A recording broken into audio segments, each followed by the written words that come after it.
Alright guys, BLM here, back with a new video, and for the 2-year anniversary of the channel, I decided to do something that I've been wanting to do ever since I started this channel, but I've been really dreading making this video because I know it's going to take forever. But screw it, let's do it. Let's rank every winner in Survivor history from Survivor US, plus also the English language international seasons.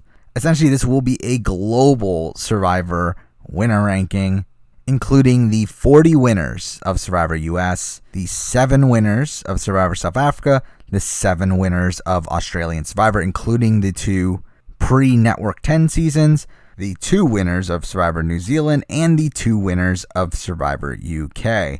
Now, the only English language season that will not be included on this list will be Survivor Africa Panama, which was a pan-regional season that I haven't watched yet. And the reason for that is because there's no copy online, so can't put that winner on the list. But every other winner in the history of televised Survivor that's in the English language will be on this list. 58 winners to rank here. I've obviously already done a winner ranking for Survivor US and also an international Survivor winner ranking. So really, this list is just putting those 2 lists together. Now, like my other winner rankings, again, this is going to be an assessment on their winning games, not them as players. For me, when doing a winner ranking, it's kind of strange to just rank them based off of how they played on seasons that they didn't win. So this will be more of an assessment on their games than how I feel like they would do on multiple appearances. With that out of the way, let's get into the ranking itself. Let's start off at number 58. At number 58, this is pretty easy. I mean, this was kind of obvious for me, really. The worst winner in Survivor history for me has to be Guy Leach. And Guy Leach is the winner of Celebrity Australian Survivor, which was kind of a one-off season of Australian Survivor from 2006. And, I mean, Guy Leach is a terrible winner. I mean, if we're looking at the game that he played, he is someone that did control his initial tribe. Like, he was the leader of his starting tribe, but that tribe lost the numbers after the swap. He gets blindsided at his first tribal after the swap, come into the merge, he's the first boot. And he comes back into the game at the final 3, where they have this twist where 2 people that were on the jury, literally in Ponderosa, eating food and everything, they get to come back into the game at the final 3, making this now a final 5 where they're 3 against 2. And this obviously automatically gives him an ally in Justin, the other person that returned, that would stay loyal to him at that point, as obviously they have a very strong bond from that, and through that they're able to run the table from that point on. Justin does a very good job at getting Imogen and Nicole to flip on David, but again, that had very little to do with Guy. Guy didn't really do much work there. At the final 4, they implemented this weird tiebreaker rule where the jury gets to be the deciding factor on who goes home. That's another thing that greatly benefited Guy Leach, as obviously the jury is going to be on the side of the people that returned from the jury. And we get to the final 3 where, I mean, he is taken to the end. I mean, I guess you can give him some credit for that. But even then, we get to the jury votes. He really wins on tribal lines. I mean, Justin was someone that was from the other tribe. Guy gets the 3 votes from the people that were on his original tribe, while Justin gets the 2 votes from the people that were on the other tribe. I mean, there really isn't much to say here. He was the merge boot. He came back into the game. He didn't really do much once he came back into the game to win the game. He's a pretty bad winner in my eyes. The worst winner of Survivor in my eyes. He lands at number 58. Now at number 57, we have another person that was voted out and came back into the game. Shocking, right? And here we have another winner from International Survivor. We have Vanessa, the winner of Survivor South Africa Panama, which was season 1. And for me, Vanessa was definitely in consideration for being a spot higher on this list. I'm spoiler if you can't tell. The bottom 3 here are the 3 people that have been voted out of the game and returned to the game. And I think Vanessa definitely has an argument for being 1 spot higher, as she did make it a lot further than these other 2 people that had to return to the game. I mean, she made it to the final 5 before being voted out, and again, returned at the final 3 with another person. But then also she gets very lucky with the fact that the Final 4 format in Survivor South Africa comes down to challenges at this point in Survivor history, which is really strange, where essentially if you win the challenge at the Final 4, you're automatically in the Final 2. And that's what she was able to do. Despite her not even wanting to win that challenge, like she wanted to give up that challenge to MZ to give MZ the win. and she was trying to give Imzi the win, but actively failed at trying to give him the win. So for me, that's something I don't really respect from her game. However, I do think she makes a fantastic move at the Final 5. I mean, whenever I talk about Vanessa's game, I talk about this move at the Final 5, where Gareth was the person that ran this season. He dominated this season in unprecedented fashion, where he won immunity after immunity after immunity while also being the leader of the majority tribe. And he would have won the game. I mean, he would have won the game if the game had played out like it should have. But with Vanessa and Imzi returning to the game, Vanessa does make a very strong move in flipping over Zane, and through flipping over Zane, she's able to get Zane to target Jacinda, which in turn makes Zane go to Gareth to make him complicit with Jacinda going home, then uses that information to get Jacinda to flip against Gareth, essentially taking out the biggest threat in the game. Again, that is an active move that she does, so I mean, that is something that I do give her a lot of credit for. But, I mean, when we look at everything else, she really played a second command game for the majority of the game until she was voted out at the Final 5. And while she does make a good move when she returns to the game, she also completely falters in her not even trying to win the game and really just wins by mistake. Like, she actually wins because she fails at throwing an immunity challenge. I mean, for me, this was very tough because I do think there are many elements of her game that were more impressive than the person that's above her on the list, but still, so many flaws for me. She lands at 57. At number 56, we have the winner that at the time that I recorded my U.S. winner ranking, it was immediately after this season, and I had him at the very bottom, and he's still at the bottom of the U.S. winners, and that is Chris Underwood. And again, for me, it's like he was voted out and came back into the game. I mean, I think that fundamentally puts you below every other person that wasn't voted out and had to come back into the game. But I think the thing that makes it tough with Chris Underwood is that he missed so much of the game. And Chris Underwood was voted out third and had to come back at the final 6. Like, that's a ridiculous stretch of game that he was able to skip, much more than Vanessa and Guy that we just talked about. And that's why, for me, it's very tough to really assess if should he be this high. However, I do feel like, I mean, one, I think he has more game ability than those other two.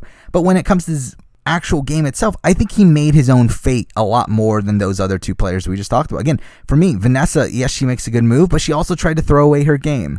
Guy was someone that did really nothing after he returned to the game and really just coasted to the end. Chris Underwood, someone that worked his ass off once he got back into the game. I mean, yes, he comes back at the final 6, but at the final 6, he makes a masterful move in convincing Lauren to waste her idol on him. One, keeping him safe, but also allowing him to blindside Lauren at the very next tribal, which at that point he has an idol and is able to play the idol in a way that shows off to the jury, and in doing so is able to have a case to show to the jury that he was making moves. He convinced Lauren to waste the idol and was able to use an idol at the very next tribal.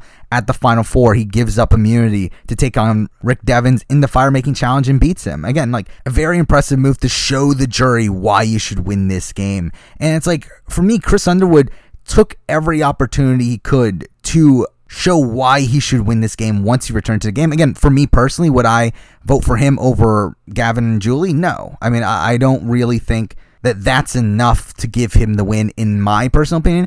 But the fact that he was given the win and he is on this winner ranking, for me, I do find his game more impressive than Guy and Vanessa because I think he actively did more. Chris, I mean, again, he's not a good winner at all. He's still the worst of the U.S. winners in my opinion, but he still lands at 56 on this list. Now at number 55, I've already gone on a full-on rant on this person's game. But at number 55 here, we have the winner of Australian Survivor 2016. We have Christy Bennett. I think she just played a terrible game. And she's at the bottom here. I mean, she's the lowest ranked winner out of the people that didn't get voted out and came back into the game. And to be fair, I mean, she pretty much did get voted out. I mean, she should have been voted out. If it wasn't for that twist where Sue gets kidnapped, she was going home. Like, she's essentially a person that got voted out and came back into the game, but just isn't by a technicality. But again, I think Christy played terribly. I just think she made, like, the wrong decision at almost every single opportunity. Again, if you want to hear my full rant on her game, go back to my Australian Survivor winner ranking.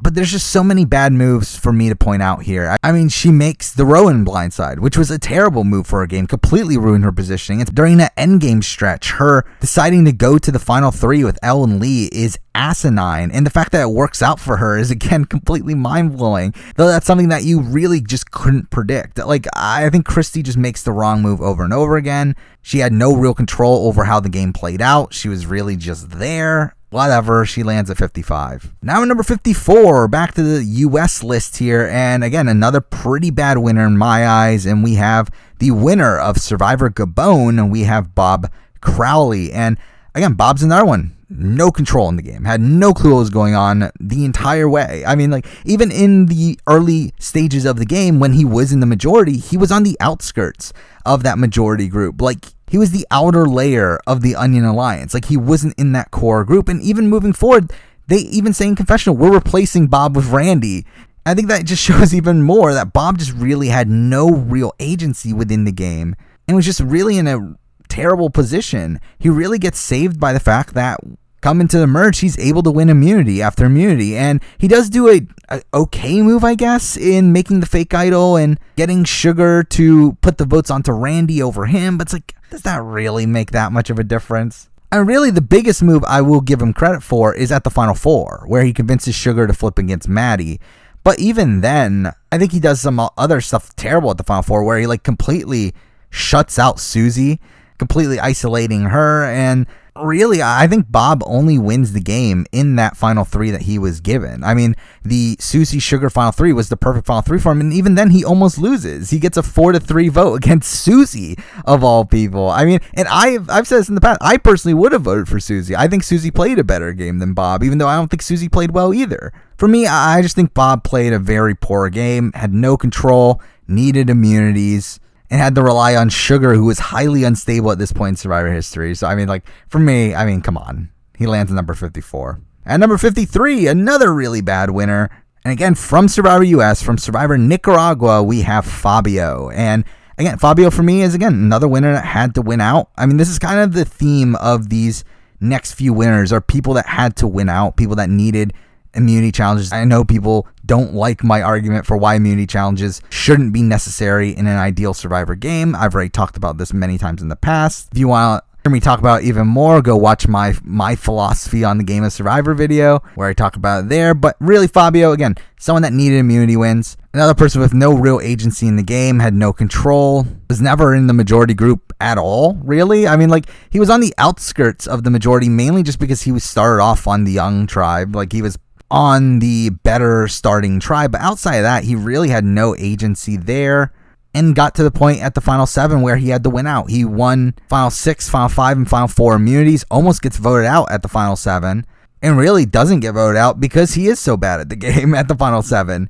It's because they thought Benry was a better player than him. And even after all this, again, another one that barely wins. Like, he almost loses the chase. And the fact that Fabio had no control in the game, had to win out, and even then barely wins, having to rely on jury votes from people that weren't even that close to him, and people like Nyanka and Purple Kelly. I don't think Fabio played that good of a game. He lands at number 53. Now at number 52, another winner. Very similar circumstances, though probably a better player, but again, their winning game wasn't that strong. We have the winner of Survivor Co-Wrong. We have Michelle Fitzgerald.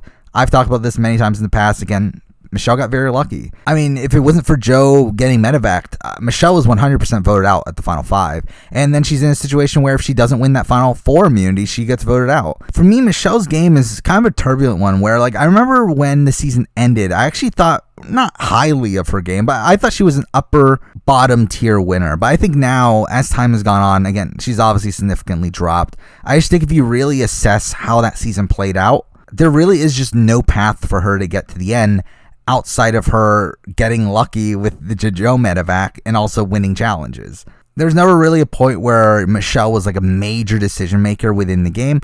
Mind you, she was at least part of the majority group for the early merge section of the game, where she was part of that women's alliance that came together to blindside Nick. She was part of the group that blindsided Debbie. But it's after that she completely loses control, where she tries to vote out Ty during the Scott Pollard boot, completely fails at that. And from that point on, is kind of just dangling in the game while the bigger threats in Jason and Julia get taken out over her.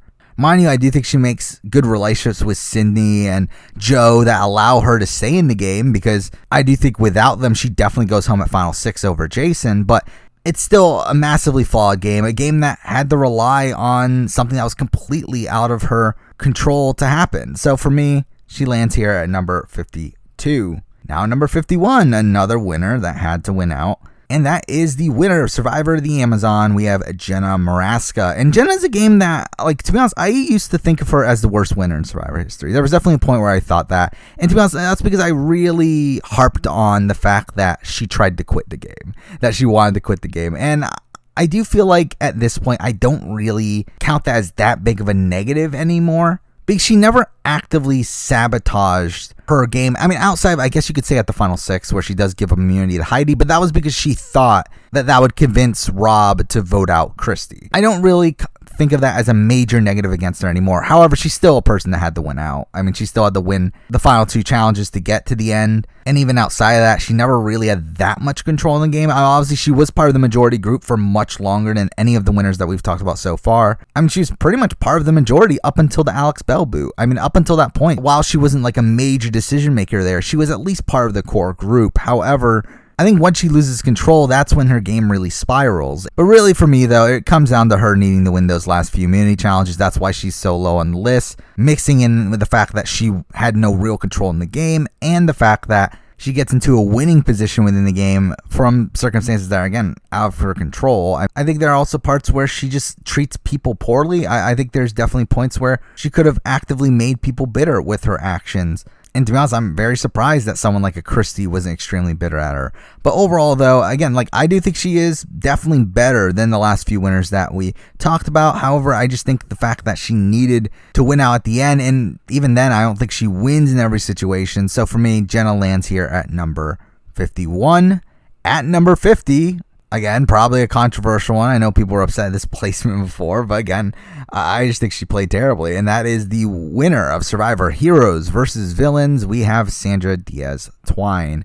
And again, this is solely her Heroes versus Villains win. I've said this already. I think she wins by actively failing at everything she was trying to do. Time after time after time, she's trying to take out Russell in the game. And by her failing to get any semblance of control in the game and failing to get Russell out, Russell drags her to the end of the game to where the jury votes for her because she wasn't aligned with Russell. Again, like, if she actually succeeds in getting Russell out of the game, she 100% loses this game. She tries to flip the game on Russell at the final 9. If that happens, the heroes get control, and they definitely do not get her anywhere close to the end of the game. She tries to flip in the merge as well. And to be honest, this is kind of a weird situation, whereas essentially Russell was playing so well at that point that Sandra ends up winning the game. Because essentially the reason why she doesn't flip is because the heroes are so snowed by Russell at that point that they're not willing to entertain that Russell isn't on their side. And through that makes Sandra unable to get them to work with her. She essentially, again, gets into a better position because her opposition is outplaying her.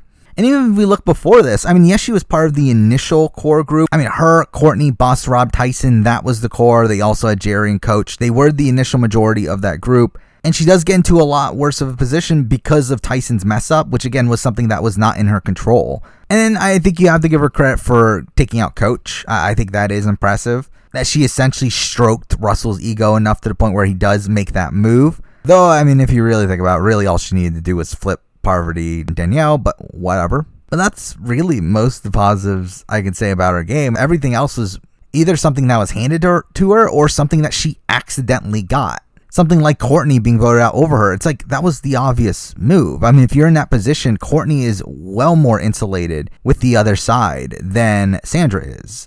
I mean, Courtney had JT through her relationship with Steven. She had Amanda on the other side. I mean, getting rid of Courtney over Sandra was 100% the correct move in that situation. So that didn't really take much convincing for Sandra to do.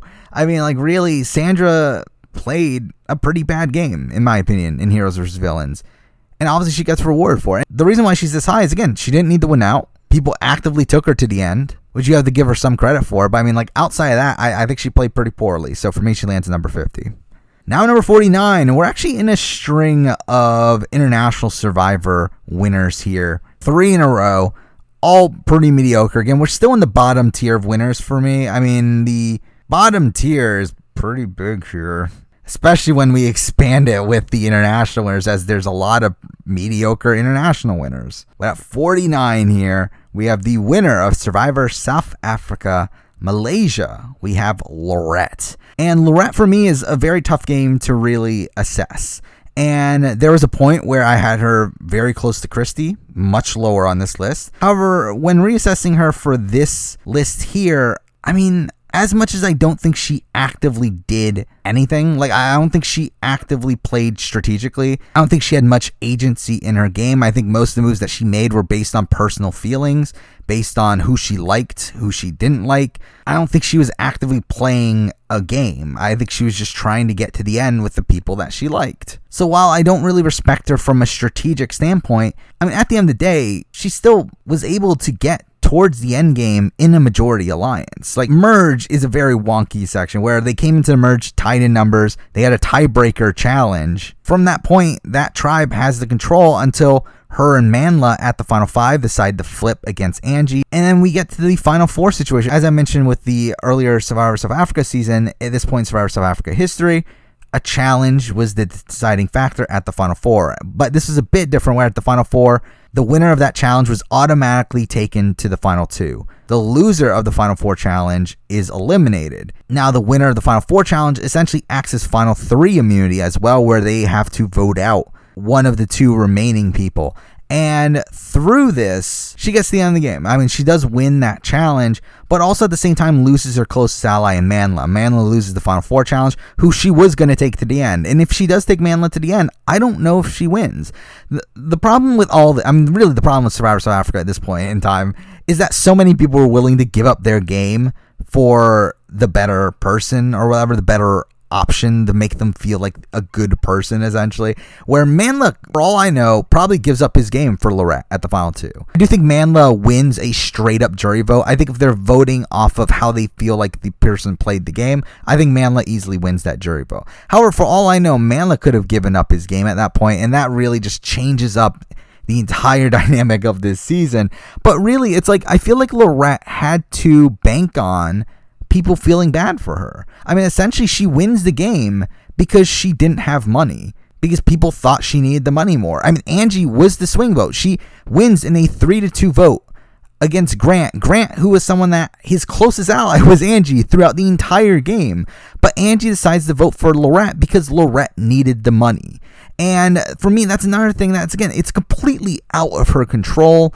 Another thing that I really just don't respect from Lorette's game. When we look at the game itself, she very rarely actively plays the game. And when she does, she's doing it based off emotional feelings. She literally wins the game for reasons outside of the game and the fact that she needs the money more. And she makes poor strategic decisions here and there as well. So again, for me, not really a game I hold in high regard at all. She lands at 49. Now, number 48, I mean, a very similar game, to be honest. I think slightly better, but still a very similar game. We have the winner of Survivor South Africa, Philippines. We have Tom. And Tom is one of the most wacky winners in the history of Survivor. And like, it's really weird to see this character, essentially a Homer Simpson, win Survivor. I mean, like, he really bumbles his way through the game, but somehow gets to the end and wins a jury vote. Like, he pisses off a good chunk of the jury. Like, a good chunk of the jury did not like him at the point that they were being voted out. And to be honest, I think he probably loses against almost everyone else in the game outside of Jean, who he was sitting against. But he does win the game. And he does it in an interesting way. Because again, like, the reason why he's this high on the list is because he did show some game ability. I mean, despite him being this bumbling, like, idiot through a lot of the game, he does play those first couple rounds kind of well. I mean, yes, he was being targeted by Sheamus right off the bat, but he was able to build a counter alliance against Sheamus and flip the vote on Sheamus in that first round. I do find that very impressive that, like, Shanae and Annalise were so loyal to Tom right off the bat that they were willing to stick their necks out to save him. And the same thing the next round, where that group sticks together and goes to Rocks at the second tribal of the season. It's ridiculous that this group that had barely known each other stuck together, but that was a group put together by Tom. He was able to get Annalise, Shanae, and Neil to be so loyal to that group that they went to Rocks. I think he plays a lot of the game after that poorly. I think he makes a lot of social mistakes throughout the game and comes into the merge being a lone wolf. Like, no one really wants to align with him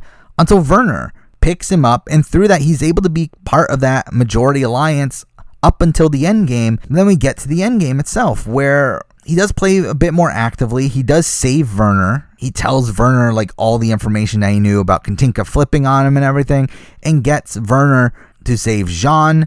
At the final 4, he then turns on Werner, votes him out, and eventually gets to the final 2 with Jean, pretty much the only person he beats at the end. Again, it's a very haphazard game, but I think there are impressive elements within that make him rank here at number 48 for me. Now number 47, another International Survivor winner, and we have the winner of Australian Survivor Champions versus Contenders 1. We have Shane Gould.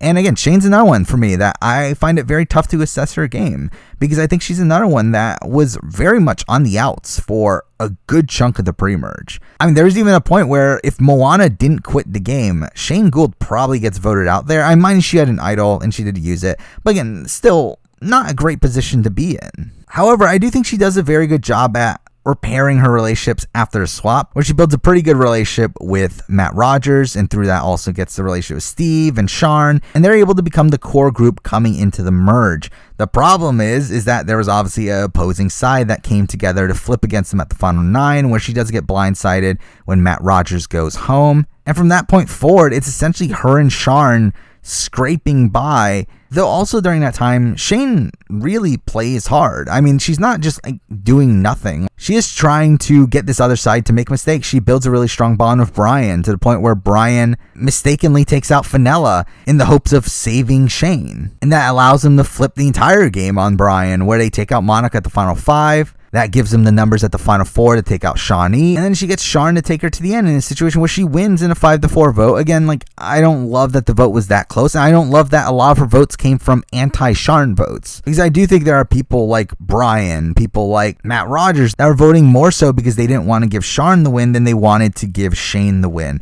And because that's another thing I knock against her. But I do think she was a very active player. I think she was definitely more active within the game and was more successful with her actions within the game than any of the winners that we've talked about so far. She at least had a stint in the majority group. Again, it didn't last super long, but she was part of the majority for the early merge section of the game. For me, those are highs that are high enough to land her above all the winners that we've talked about so far. She lands number 47. Now number 46, we have a winner that people probably expect to be a lot lower on the list than what he is, but for me, I do think there are some merits to his game, despite him getting very lucky and winning the game, and that is Ben Driebergen, the winner of Survivor HHH. And straight up, he wins because of idol plays. I mean, he wins because he uses an idol at the final 7, at the final 6, and at the final 5, plus also the fact that he gets extremely lucky in this new fire-making twist being introduced to the game that allows him to beat Devin and essentially win the game when he gets to the final 3. He gets extremely lucky. Like, those were not circumstances that were very predictable. I mean, again, I've talked about this before. Finding idols for me, very unpredictable way of getting through the game.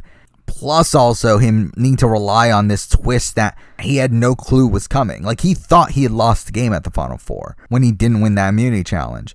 However, I think he played very well up until that point. If we looked at how he had played the game up until that final 7, I think he was playing the best game of the season. I mean, when we look at the very beginning of the game, he was closely aligned to Chrissy and Alan and really had full control of that Heroes tribe. During this swap, he gets pretty unlucky with the swap that he was given, and to be honest, could have been the boot if they ever went to tribal, but they never did. But then we get to the merge where, again, he once again takes control of the game. He's back in control of the Heroes and Hustlers alliance that they built. And when Lauren decides to make a new majority alliance, she does pull Ben into that majority alliance, and they're able to run the next few rounds. It's really because they think he's such a threat that he does get targeted. And again, that is a massive flaw, and I've talked about this in the past. I think threat management is one of the most important elements of Survivor that people don't really talk about and seem to ignore. And when talking about some players as like all-time great players, one's like, but they were terrible at threat management. But due to all the idol plays that he had and that twist, he's able to nullify that mismanagement of threat management to get to the end of the game and win in a very dominant fashion. I mean, again, like, those knocks are massive knocks against him. Needing to use 3 idols in a row is ridiculous. Him needing to have that fire making challenge is really bad, but for me, that doesn't nullify the fact that he played an extremely dominant game before that. I mean, like, if he did not start to get targeted at the final 7 and was able to get to the end with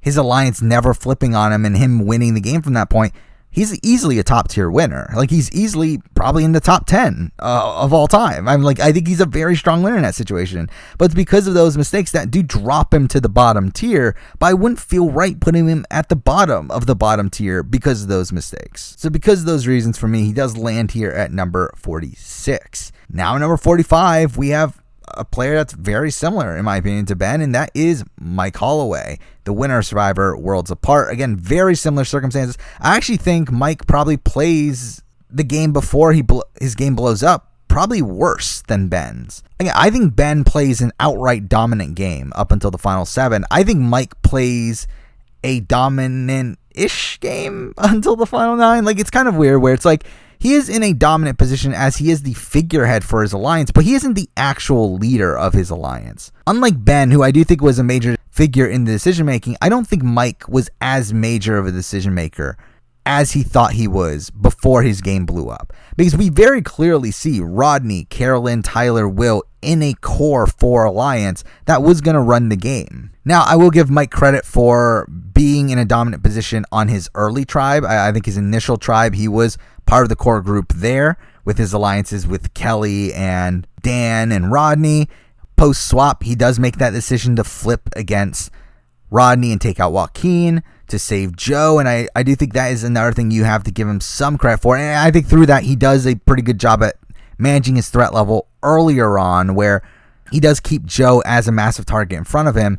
But then I do think he lets go of Joe a bit too early. I think letting him go at 10 was not ideal, but I mean, he does win 5 of the next 6 immunity challenges while having an idol to use for the one time he doesn't win immunity. Like, he runs the table from the final 9 on. And yes, he makes a terrible move at the auction, where I do think that really burns his social capital. But I mean, like, to be honest, he was already in a bad position anyway. I mean, I do think that Rodney group was already ready to flip on him anyway at that point. But I will say that, like, for me, Mike, the reason why I have him above Ben, despite me thinking that he played when he was in the majority worse than Ben did, is I think when he was in the minority, I think Mike played a lot better than Ben when Ben was in the minority. Again, when Ben was in the minority, I don't even think he was really trying to do anything outside of just finding idol after idol after idol. While at least Mike was still trying to do things to better his position. He does regroup with Sierra and Carolyn that allows him to take out Tyler at the final 7. He keeps Carolyn in the game, as again, it really betters his position to keep someone like that within the game for longer. He does try to flip Dan back to his side, though obviously that doesn't work. But it's like he does actively do things to better his positioning moving forward. So for me, I do find that part of his game more impressive, and he lands here at number 45. Now, number 44, we have a winner that I think my assessment of her game has dropped a bit since I last talked about it, and this is shown by the fact that she has swapped places on the international winner ranking that I've done since the last time I talked about it. But here at number 44, we have the winner of Survivor South Africa, Santa Carolina. We have Gigi. And this starts kind of the sub-tier of winners that won due to quote-unquote bitter juries. Though I do think out of these 3 winners that are in this group, I do think Gigi is the one that won less so because of a bitter jury. I mean, she does win due to a couple bitter jurors, but she definitely had some locked votes for her. She definitely had people that actively wanted to vote for her, which is something I do give her some credit for. And because of that, I did really consider putting her above these other 2 winners that I feel like had that less so. But I also feel like Gigi was just less active within the game than those other winners. I think when we're looking at the game that was actually played, Gigi doesn't really do much for the entire pre-merge. She's actually not even in the majority alliance of her initial tribe. I mean, she's essentially the 5th out of the 5 people that reach the merge. I mean, she's on the outskirts of that tribe. Probably goes home if they go to another tribal. But then we get to the merge and she sticks by that tribe. She's very loyal to that tribe, despite that tribe starting to lose numbers. And by the time we get to the final 6, her tribe is completely outnumbered, but that's at the point where Ashley Hayden, the person that does run this season at the end game, decides to pick her up and essentially takes her to the final 2. And I've always given Gigi a lot of credit for like getting Ashley to take her to the final 2 because again, like Ashley had no real reason to take her to the end. Like, I don't get why she takes Gigi to the end, especially because Gigi had locked jury votes for her. I mean, she had like 4 locked jury votes out of 9 coming into Final Tribal. Like, it makes no sense for Ashley to take Gigi to the end, but she does. And that is something you have to give Gigi credit for. But at the same time, we're not really shown anything that Gigi does actively. It's like everything that we see Gigi do, she's told to do by Ashley.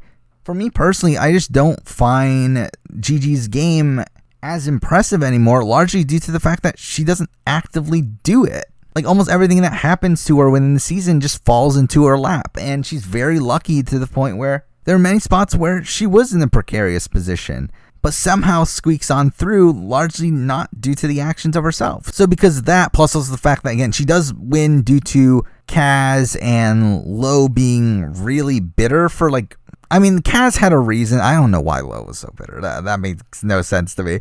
But either way, they did actively vote against Ashley over voting for Gigi, which is something that I do also take into consideration. So because of all those things, Gigi lands here at number 44. Now, number 43, we have another winner that won due to a quote-unquote bitter jury.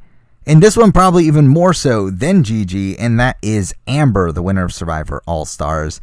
I mean, for me, I think when we just look at the votes that Amber gets, the only vote that Amber gets that was actively for her instead of against Rob was Sheehan.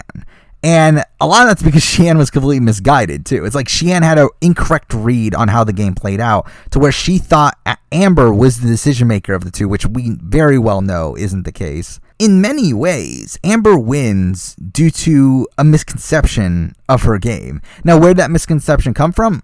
I don't know, but it happened. I don't know if you give credit to Amber for that or not, but it happened. So, I mean, that's something.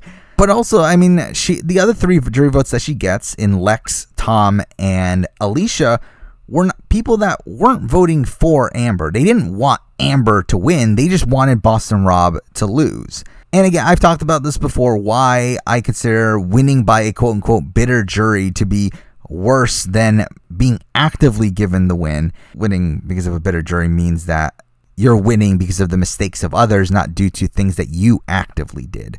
But either way, Amber, for me, again, she ran the game. I mean, her and Boston Rob ran the game. Mind you, again, Boston Rob, I do believe 100% was the decision maker the entire way through. I do think Boston Rob ran that season strategically. But Amber was alongside him the entire way through. I mean, she does play a pretty dominant second-in-command game. The reason why she's in this bottom tier is because of her winning by a bitter jury. I mean, that's really the main reason. Because if it wasn't for that, she would be in the tier of a lot of other second-in-commands. I do think the fact that she doesn't have people actively vote for her, she has people voting against Rob, that is a factor for me that bumps her a bit down. So because of that, she lands at number 43. Now, number 42, we have a very similar winner, but I do think this winner outplays her opposition a bit more than what Amber did. And here we have Natalie White, the winner of Survivor Samoa. And again, I think Natalie plays a very similar game. Wins the game due to a bitter jury against a very dominant strategic player in Russell Hantz. Mind you, I do think the jury here was less bitter than with Amber. Where again, with Amber, like, I think she only gets 1 vote that was actively for her. Well, I do think there are people that actively voted for Natalie. I do think there are people that, I mean, mind you, this is kind of a weird situation where I think a lot of the jurors were kind of bitter against Russell, but also were pro Natalie. It was kind of a mix of both. Where I think people like Eric Cardona, people like a Brett, people like a Laura, people like a Kelly, I think all these people were, yes, bitter against Russell, but were also pretty pro Natalie when it came to vote. I do think there are people like a Dave Ball, a Monica, that I would consider probably a bit more bitter. Monica would outright say that she was bitter. I think she would fully admit that. But I don't think it was as overwhelming of a case as it was with Amber. Then also, I feel like there's just points where Natalie actively knows what she's doing. I think with Amber, a lot of the reason why she sticks by Boston Rob is because she was obviously in love with Boston Rob and they end up getting married and all that sort of stuff. I mean, Natalie, like, outright says in the show that she thinks Russell isn't going to win a jury vote and that she's just going to let him run the game. For me, that's at least somewhat more credible, but it's like at the end of the day, I mean, like, she still didn't run the game. I mean, she still didn't really do much within the game.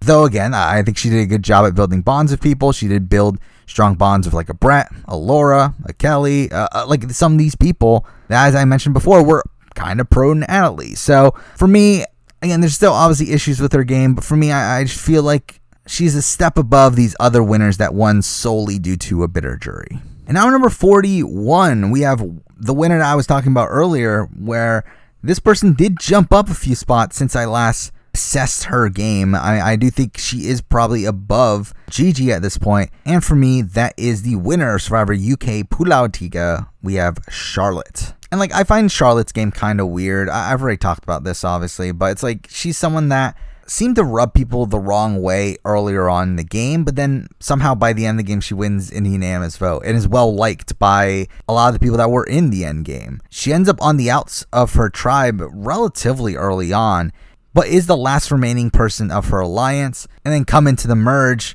she's the last remaining person of her tribe, and from that point, Richard decides to flip the game. And when Richard decides to flip the game, he decides to take Charlotte with him. And I think that's the main thing you have to give her credit for, is her getting Richard to want to save her over a lot of the other people that he was with for more of the game. It's like, that's probably her game-winning move there, is her being able to build social bonds with the opposition post-merge. And then also the fact that she's able to take out Richard at the final three, where she wins final three immunity and takes out Richard, the person that was running the game.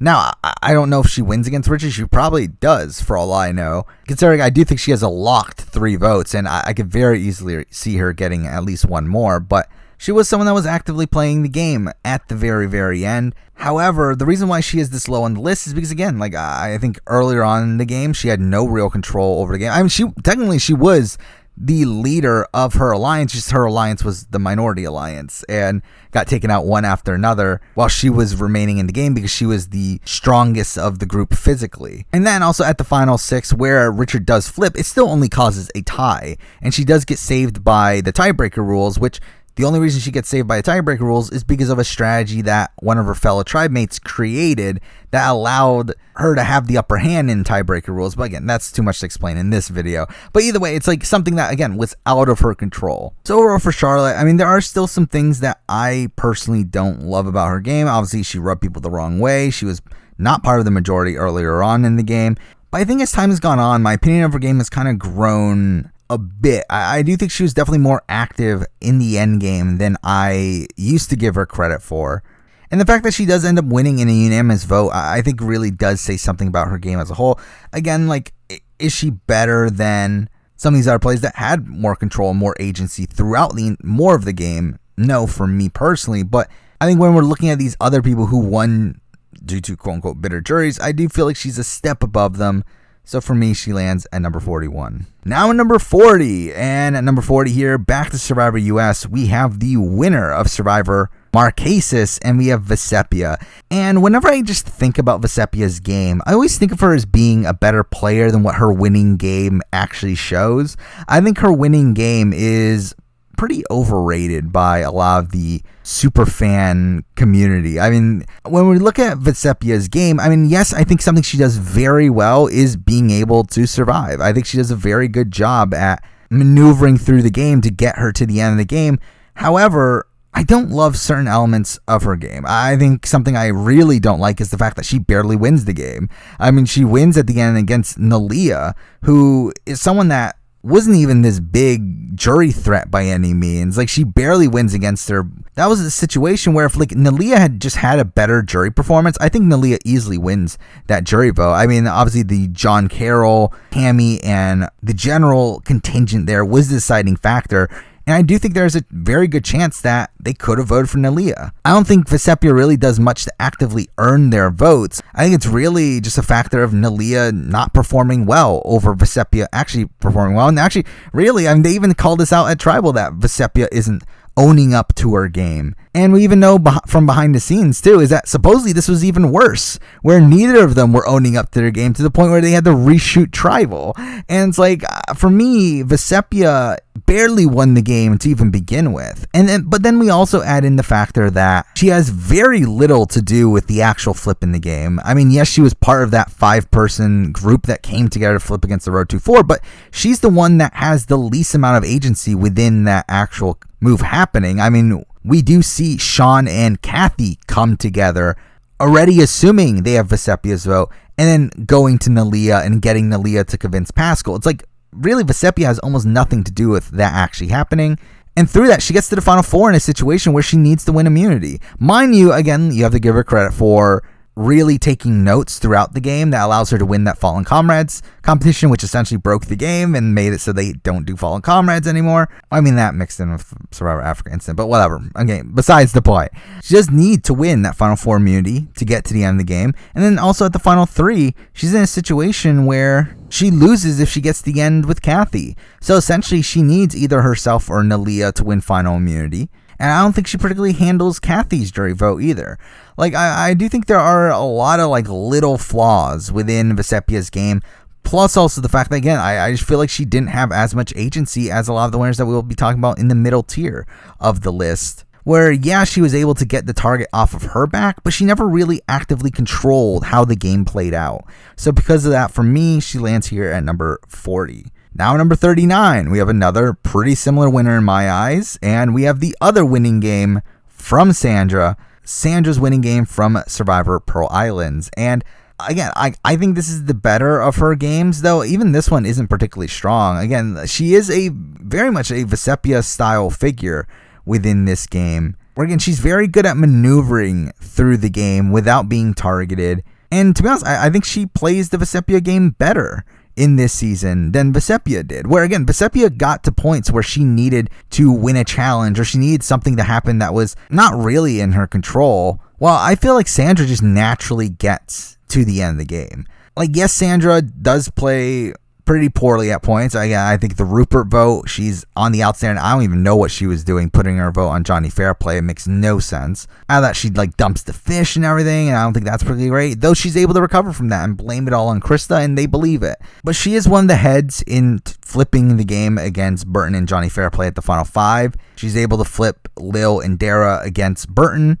I think that's impressive. And she's able to get Lil to take her to the end of the game, where she wins almost unanimously. So, I mean, there's definitely high points there. Plus also the fact that, again, she didn't need to win a challenge at any point. She was just naturally positioned to get to the end of the game as long as Johnny Fairplay didn't win that final immunity challenge. However, again, like, I don't think she played that active of a game outside of that. I mean, like, really, it's that Burton move that was very strong. I mean, she does technically become the decision maker in the Tawana boot, though I don't know if she made the right decision there or not. She was on the outs for multiple rounds. I mean, she was on the outs for Rupert boot. She was on the outs for the Krista boot. So for me, those are knocks against her, and she does end up landing here at number 39. Now, number 38, we have the top of the bottom tier. For me personally, again, someone that whenever I think of their game, I think of them as a higher ranked winner. But then really when putting it into full context here, I do feel like this is a pretty solid spot for her, and that is Danny Boatwright from Survivor Guatemala. Now, Danny, again, like I think played probably the best under the radar game in Survivor history. I think when we look at her game, she was able to pretty much be a center figure within her majority alliance without ever being looked at as a central figure. And we see that at the point where Blake goes home and she's able to flip Bobby John to side with her in voting out Blake, while also keeping Brandon on her side, one of their core alliances. Like, she comes into that merge very well positioned within her group. The problem is that obviously they come into the merge down in numbers, but through that she's also the smallest threat out of the people there, at least in terms of perception, like people perceiving her as less of a threat than Bobby John and Gary and Brandon. And through that, she's able to get to the final 6. And at the final 6, she obviously does need to win that immunity challenge, which she does. From that point on, she's able to really latch onto Rafe and get Rafe to take her to the final 3, which is very impressive, especially at that final 4, where the decision was between Danny and Lydia. And somehow they vote out Lydia, which is completely mind-blowing. Now, I do think there's some debate for Danny winning due to a bitter jury. I don't think that's 100% the case. I think there were definitely bitter jurors. I do think there are people like a Judd and a Jamie and possibly even Cindy, possibly even Lydia that were voting more so anti-Stephanie. I do think there was also part of a pro-Danny within them as well. I don't think it was pure just hatred for Stephanie that caused them to vote for Danny. So for me, again, like Danny, I find it very impressive how she was able to control the early portions of the game without being looked at as the person in control, and then by the time the merge, was able to like essentially sneak her way into the final 6 and then build such a strong bond with Rafe to get him to keep her till the final 3 where she's able to win final immunity. Again, not a very dominant game, but definitely one that has more merits for me personally than any of the other winners we've talked about so far. She lands number 38. Now number 37, and now we're starting the middle tier, which the middle tier here has also expanded a good chunk with the inclusion of International Survivor players. But we're starting it off here with the bottom 2 being 2 of the sloppier winners to ever win Survivor in my opinion. But we're also just very active throughout the game, and I have very tough times assessing their games because of that. Because they weren't necessarily very dominant throughout the game, but they were very active throughout the game and still were able to get to the end and win. So at number 37 here, we have Adam Klein from Millennials vs. Gen X. And again, this is just a very rocky win where like he is just playing so hard the entire game. And I do think he makes a lot of mistakes throughout the game, but is able to recover from those mistakes almost every single time. But is also just not really a dominant figure within the game either. Like he's in the majority alliance, like he's with David, Hannah, and Ken, and they are able to get to the final 4, but he's not really the decision maker within that group. Like he does make some like unnecessary moves, like him trying to bring Taylor onto his side that causes him to be targeted in the early merge. You have him like wasting his idol on Hannah when he didn't need to. Something I do knock against him is at the final 5 where he tries to flip against David but isn't able to get Hannah to do so, and is in a situation there where he might have even gotten voted out if he didn't have an idol at final 5, where they might have put the votes onto Adam instead of Brett. So I mean, like, I don't think those things are particularly great, but he still does get to the end. I mean, he's still able to get Ken to flip against David and through that win the game in a unanimous vote. I mean, he plays really hard throughout the game. And again, it's tough to really assess because like I do think what Danny did was more impressive for me than what Adam did. But I do think Adam had more agency throughout the game than Danny did on her season as well. So that was a big like kind of like question mark for me on like where do I really put Adam and where do I really put Danny. But for me, I decided to put him a bit above for just because I do feel like he played the game more. So because he lands number 37. Now number 36, we have a winner that I look at kind of similarly to Adam. Probably had some lower lows, but also probably had some higher highs. Winner of Australian Survivor 2017, and that is Jericho. And I feel like Jericho is someone that played a very rocky game. I think there are many points within the game where he wasn't in the majority. I mean, you got points where him and Luke are trying to flip the game against Henry earlier on in the game, and that just simply doesn't work. Like they try to save Mark, that doesn't work out. You have them pull off that insane 3-2 vote, but then it immediately backfires on them. But I will say that Jericho is probably way better positioned than Adam was throughout the game, and I think that's the reason why he's definitely above him. Because like if we look at the game, like Jericho was not in danger of actually going home pretty much until the final 4. Like despite him making a lot of these mistakes along the way, it's like he wasn't ever targeted. I think that is something you have to give him a lot of credit for, where like Adam was targeted early merge in the game, and even beyond that, he was definitely looked at as a possible target, while Jericho was never targeted. And a lot of that has to do with the fact that he always had Luke in front of him. But I do think that is something that you have to give credit to Jericho for. And then even beyond that, I think it's impressive how he pulls Tara onto his side, where he's able to get Tara to save him at the final 4, where he is supposed to be voted out. But he's able to go to a fire-making challenge and beat Michelle there and eventually win final immunity to win the game.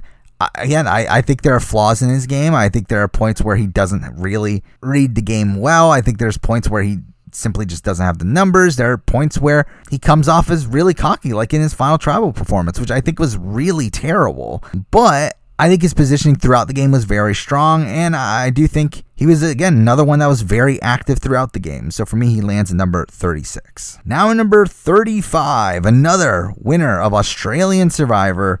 We have the winner of Australian Survivor Champions versus Contenders 2. We have Pia Miranda, and I do look at her as kind of a second in command though a second command to a person that didn't really dominate the entire game. And kind of similar to Jericho. I mean, you could look at that as Jericho with Luke. This is kind of a similar thing where Pia was second command to Janine. That got her through a lot of the game. And the thing about Pia, though, is that I feel like Pia and Janine were definitely the core of the majority group for a lot more of the game than Jericho and Luke.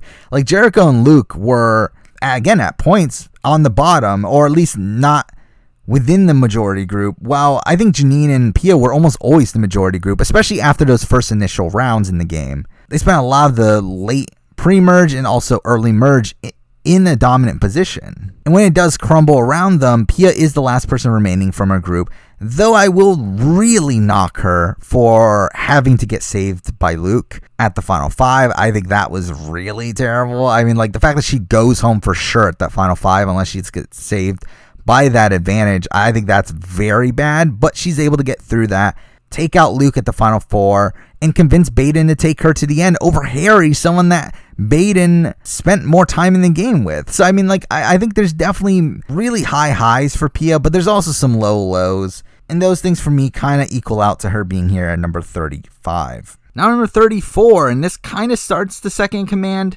tier for me. We have 4 winners in a row that I would consider second command players. So here at number 34, we have the winner of Survivor South Pacific. We have Sophie Clark. Now, I think there's some serious debate for giving her more credit for being a dominant force than what I'm giving her credit for right now, as I do think when we look at her game, it was her coach and Albert that essentially ran the game, and there were points where Albert kind of strayed, but the alliance did end up sticking together and getting all the way to the end of the game. And Sophie did actively know that Coach would have been looked at as kind of a joke if he did get to the end of the game, and that she could possibly win against him because of that.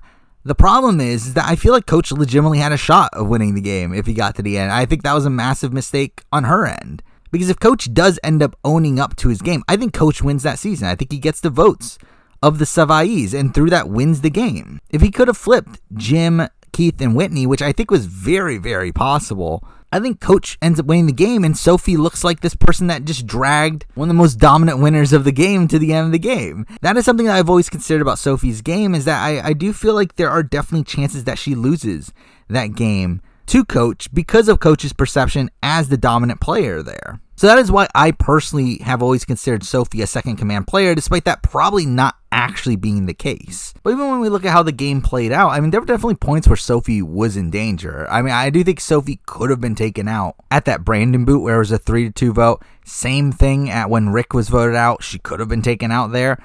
And again, obviously you have to give her credit for getting these people to stick by her, namely Coach and, well, Albert in one situation and Rick in the other situation. But we do see throughout the game that, like, a lot of these people don't think they have good relationships with Sophie. And again, this is why I personally do think Coach outplays Sophie during a lot of this game. And it's really due to Coach's own mistakes that Sophie does end up winning the game. Because while I do think there's an argument for her being more of a dominant figure than what I'm giving her credit for here, I think there's also an argument for her being one of these people that won due to a bitter jury. Being one of these people that deserve to be in the spot of, like, where I have the Natalie White and an Amber. But I do think Sophie was more active in the game and was more of a dominant figure. So that's why I do give her enough credit here to land her here at number 34. Now number 33, and this is another person that I've always had a tough time assessing their game as well. I just feel like, for me, I landed them in the second command tier, but I really just don't know what to do with them, and that is Aras, the winner of Survivor Panama. I mean, in many ways, he is a second command to Suri. I do think Suri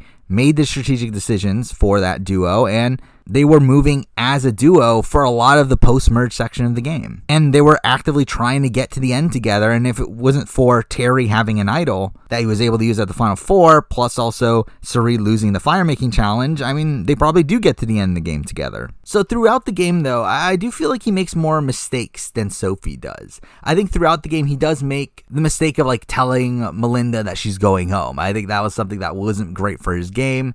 I think he makes this majority alliance, but that majority alliance crumbles pretty quickly with him, Danielle, Courtney, and Shane. And I do think him wanting to take Suri to the end was probably also not a great move on his end, though, I mean, I've argued this in the past. I do think he wins against Suri. I do think Suri loses in Panama if she gets to the end against Aras or Terry. But really, that's for another video. But really, at the end of the day, that is why Aras is above Sophie for me, is because of jury perception. Because the jury perceived Aras as a more dominant figure in the game than they did Sophie. Again, like when looking at Sophie's win, they thought Coach ran the game but wasn't willing to admit that he ran the game, so they gave the win to Sophie. Here with Aras, like when we look at like the Lamina members, they looked at Aras as the leader of that alliance. They looked at Aras as the big threat that they needed to get out that they couldn't get out.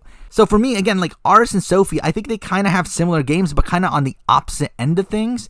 And while Sophie probably had an easier road to the end, I do feel like Aras' positioning with the jury was probably a bit better, where I do think he wins in more jury scenarios than Sophie does. So because of that, Aras lands at number 33. Now number 32, we have pretty much the quintessential second command winner of Survivor, in my opinion, and that is Ethan Zahn from Survivor Africa. He was second command to Lex. I think that's really how you sum up his game. I think he was second command to Lex. He builds a stronger bond with Kim Johnson than Lex, and when Kim Johnson wins final immunity, she votes out Lex over him. Ethan wins the game. I mean, it's a pretty straightforward game to really assess. I mean, for me, quintessentially, he is the poster child for someone that didn't run the game, but was very closely aligned with the person that did run the game.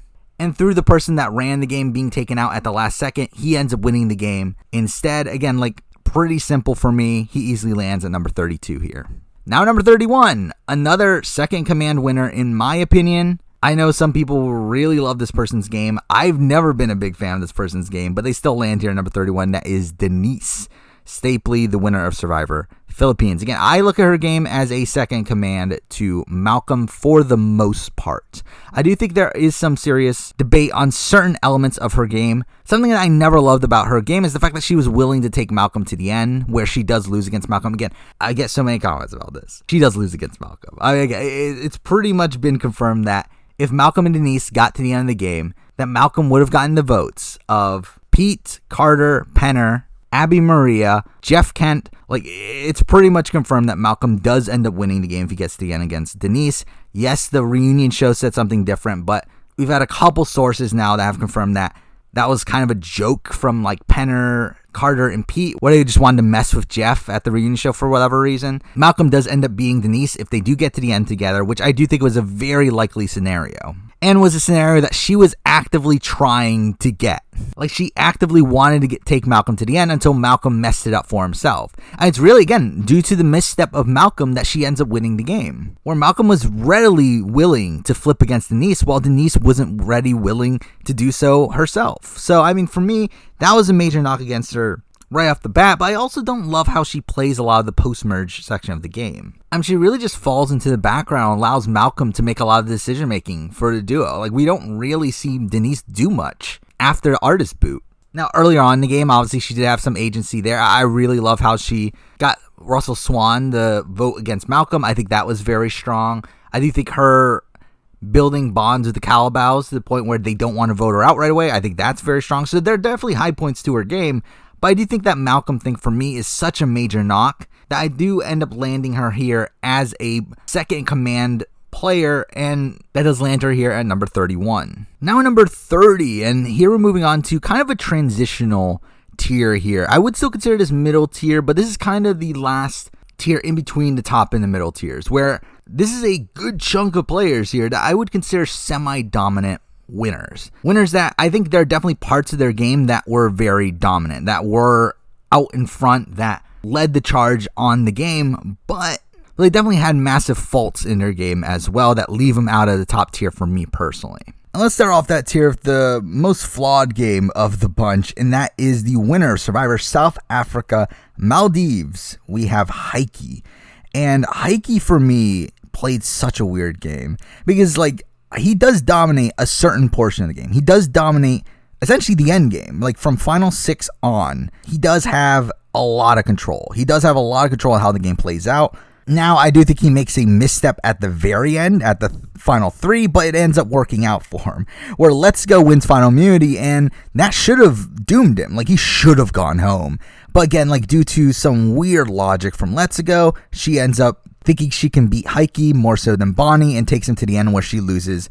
But the problem with Haiki beyond that is that he also just played a very rocky game early on, where he does come into that initial tribe down in the numbers, where he does have a group of 4, where this was a weird season where they split up the tribes, where there were 5 normal people and 4 celebrities on his tribe. He was one of the celebrities. The celebrities were sticking together, and he was the leader of that group. But what ended up playing out is that the newbies, but what would happen is that the normal people stuck together and went back and forth between voting out a celebrity and voting out one of their own.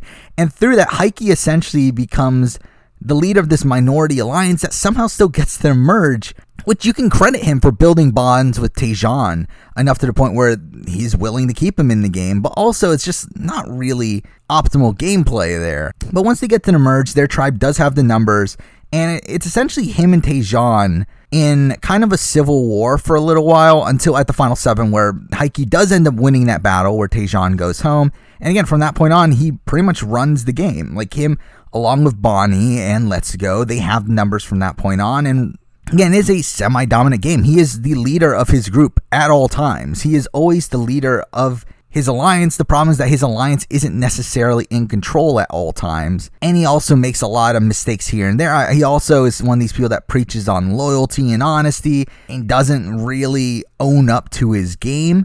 But, I mean, at the end of the day, I do think he plays a solid game, a semi-dominant game for me personally. He lands at number 30.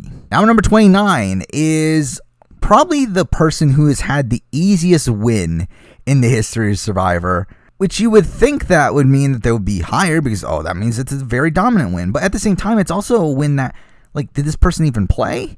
And that person is Johnny from Survivor UK Panama. And Johnny is someone that played on the most straightforward season of Survivor ever. On his initial tribe, he made an alliance of 3 very early on. They got to the merge, which in this season was at final 8.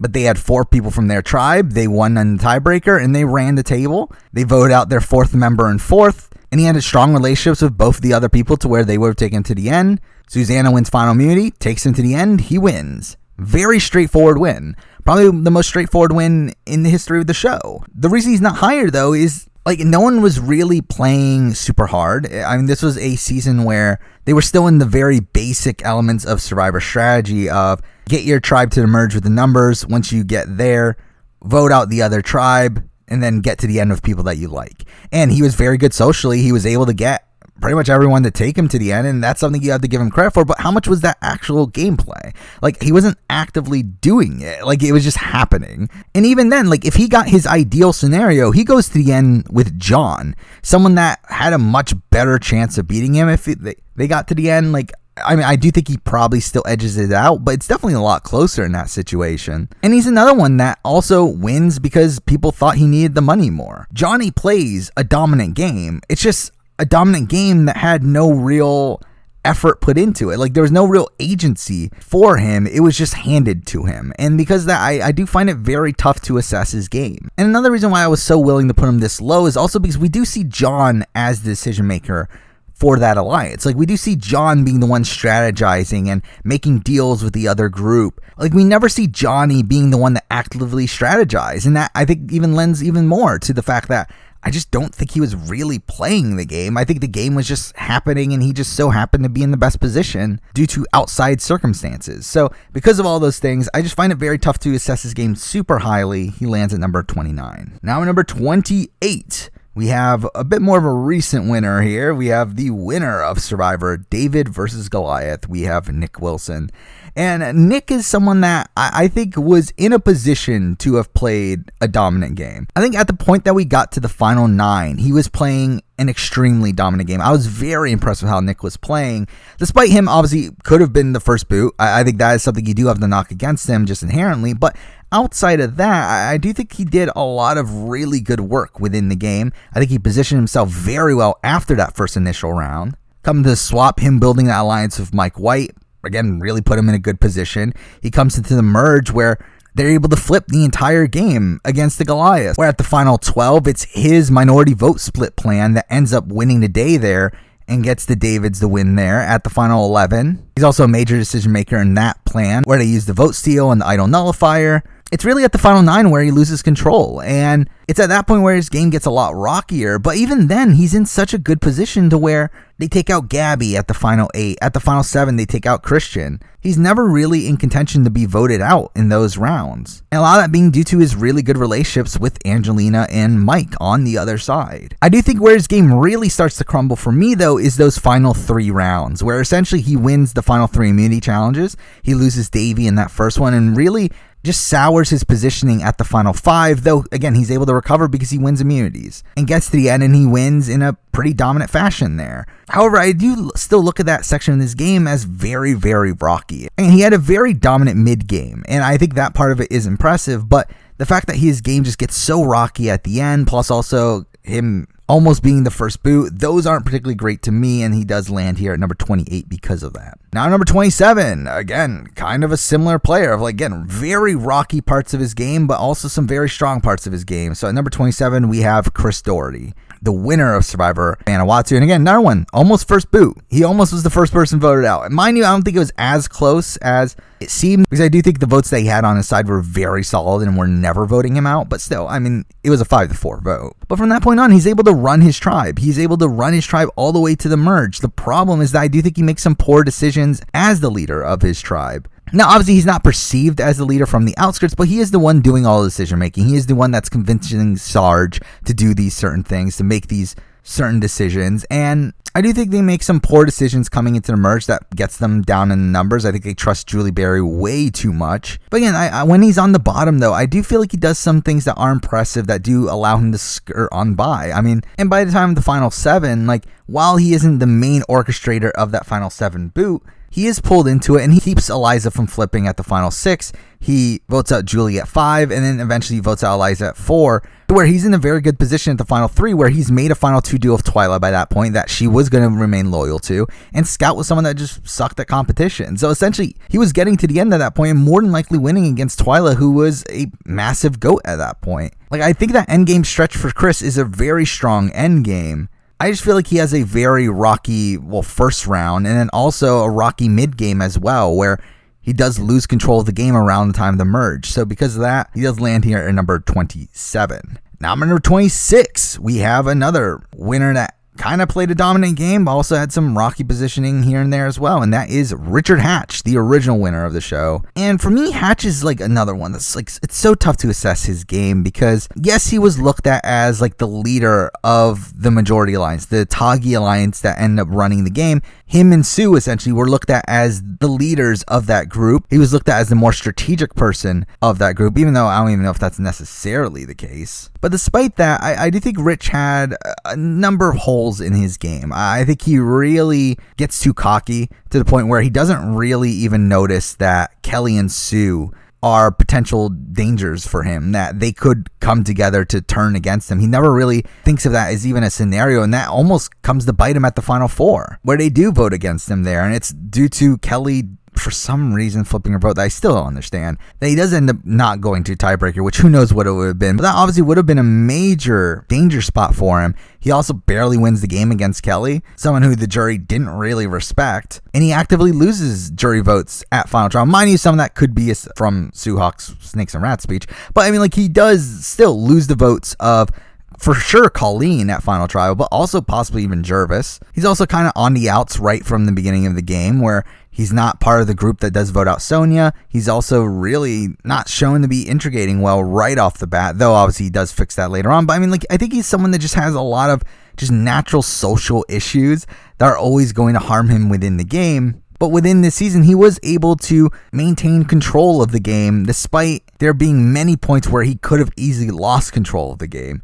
And because of that, for me, he does land here at number 26. Now, number 25, we have, again, another person that I do find hard to assess. I mean, that's kind of the name of the game when we come to these middle tier winners for me. But again, another one that I think when we just look at how the game played out, played in an extremely dominant fashion. Yeah, again, how much of it was him actively playing, I don't know. But we have the winner of Survivor New Zealand, Nicaragua. We have Avi. And Avi played such a dominant game that he had people actively take him to the end because they wanted him to win the game. Namely Barb, someone who essentially gave up playing the game around the time of the final, 8?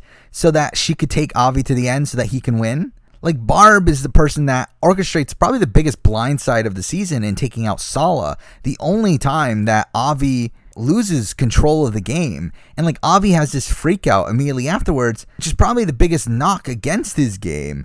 But from that point forward, Barb is like actively trying to give him the win. Like, it's so bizarre, but it's something that I think you have to give him credit for. I mean, you have to give him credit for essentially getting someone to give up their game so that he can win the game. And like, usually like that can happen like at the final 4, final 5, like very close to the end. This happens at like the final 8. Like, this happens with so much games still left to be played. So I think that's something you have to take in consideration. But also, he's a major decision maker within the game earlier on as well. Like, he is a person that was so well positioned within the game and actively starts taking out people that he's not as close to. Like, he keeps around Tom, someone that was pretty much a social pariah around camp. Like, no one actually liked Tom on their initial tribe for reasons that we don't need to go through here because, again, it's a long explanation about the problems with this season. But he's able to convince people to keep Tom, which very greatly benefits his position later on in the game. But pretty much after Barb decides to throw away her game to save him, like, he pretty much has a very easy road from that point forward. He doesn't really do much in the game, and he actually lets go of some allies that I don't even think he should have let go of. I think he makes some decisions like getting rid of Shay and Shannon that probably weren't beneficial to his game, like especially when we have someone like a Tom at that point that was trying to get rid of them to weaken Avi moving forward in the game. So I do think that is something I do knock against him, and that is why he is lower on this list than I initially thought he was going to be, is because like there's definitely points where he lets go of the gas. And by him letting go of the gas, that takes out people that were a lot closer to him than the other people remaining in the game, but also could have soured some jury votes on him. And I don't particularly like how that was handled from him. But still, I mean, like, he still had a very easy win and played in extremely dominant fashion. It's just a matter of, like, again, like, kind of similar to a Johnny that we talked about earlier. It's like, how much of that was intentional? I do feel like more of it was intentional than Johnny. I think Avi definitely played the game more than Johnny. But I do think there's still a certain element of it of just, like, him winning just due to him being a nice guy. Not really due to much that he actively tried to do. So because of that, he does land here at number 25. And now moving on to number 24, and from this point on, I would consider this the top tier of the list. I feel like from this point on, these people I would consider dominant winners. Though here at number 24, we do have someone that I do have a bit of a question mark with, and that is the winner of Survivor Micronesia. We have Parvati Shallow. And again, this is her winning game. This is me talking about her winning game, not her as a player. Obviously, her as a player, I would assess higher than number 24, but I think her winning game here in Micronesia, I think it's massively flawed. I think it is a dominant game. I think she shares dominance with Suri, in my personal opinion. Again, she is the leader of the Black Widow Brigade. She is the person that puts that group together.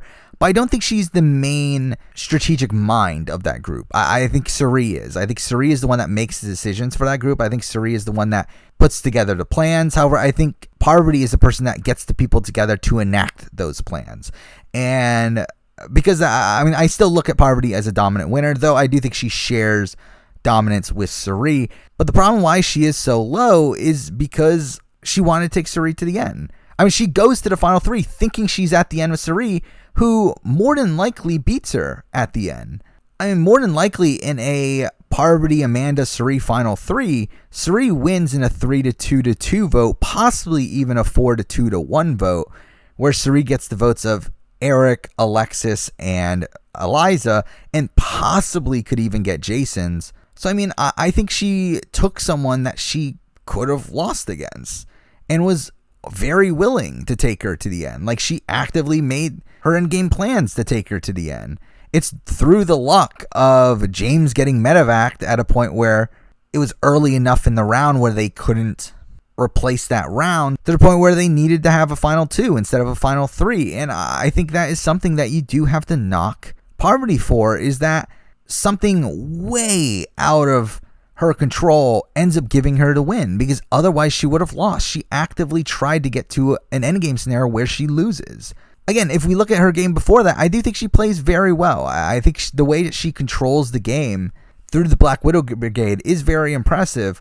But I think the fact that she tries to get to the end in a scenario where she loses is disastrously bad. So for me, that's the reason why Parvati ends up landing here at number 24. Now, at number 23, we have another winner that I love this person as a player. I think they play a pretty strong game, but there are some pretty big knocks against his game for me personally, and that is Yul Kwan, and this is obviously his game from Survivor Cook Islands. Now, let's just get the big knocks out of the way first. Like, I think first up, the God Idol. I think him having the God Idol that was available for him to use at the Final Four is ridiculous. I think the fact that he has that there is guaranteed to get to the Final Three in this scenario where obviously we get a Final Three for first time Survivor history, which is again another thing that the other players could not plan for. So I do think he gets extremely lucky in that situation with having the God Idol there. Though I will say that there was no chance that he outright gets voted out at that Final Four because he does have Becky in his corner to where he at least goes to fire making against Sandra, which, I mean, he probably wins against. But then again, this is a Final Three scenario that the fact that there was a Final Three as well also greatly benefits him. Because if Ozzy wins Final Immunity, which is very, very likely, he probably does vote out Yul. Again, I think there's a chance he keeps Yul because he was about this honor and loyalty. But then again, he also never really had that big of a alliance with Yul either. So, I mean, really, I don't feel like Yul's endgame was properly set up there.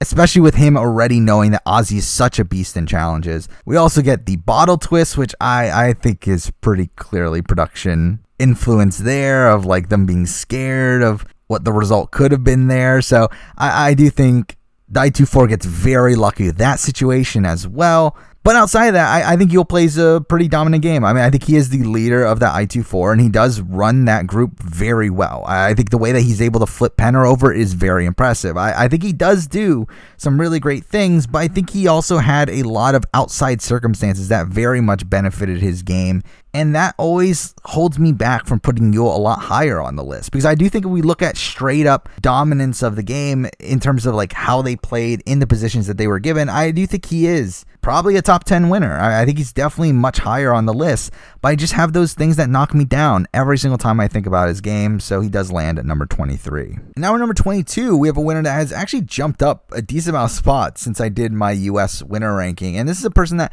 I think just as more and more time goes on, I really assess their game a lot higher. I really feel like this person has played a pretty dominant game, and that person is Tina Wesson from Survivor the Australian Outback. I think the very clear issues I have with her game is the fact that she's so openly about the good people need to win the game, that she wants to get the good people to the end and that sort of stuff. And she allows that to affect her decision making, where she keeps Elizabeth and Roger around for longer than what she needs to. However, outside of that, I think she plays a pretty dominant game. I mean, she's not in the core group very early on. I mean, there's this like younger group that comes together of Jerry, Amber, Mitchell, and Colby. But through her relationship with Colby, she's able to get Colby to flip against Jerry and Amber and take out Mitchell. And from that point on, she essentially runs the game. I mean, because at that point, her, Keith, and Colby have the numbers on their tribe. They come into the merge, and once they're able to get rid of Akucha, they run the table from that point forward. And Tina's in the most dominant position of that group, where she is the centerpiece between Keith and Colby,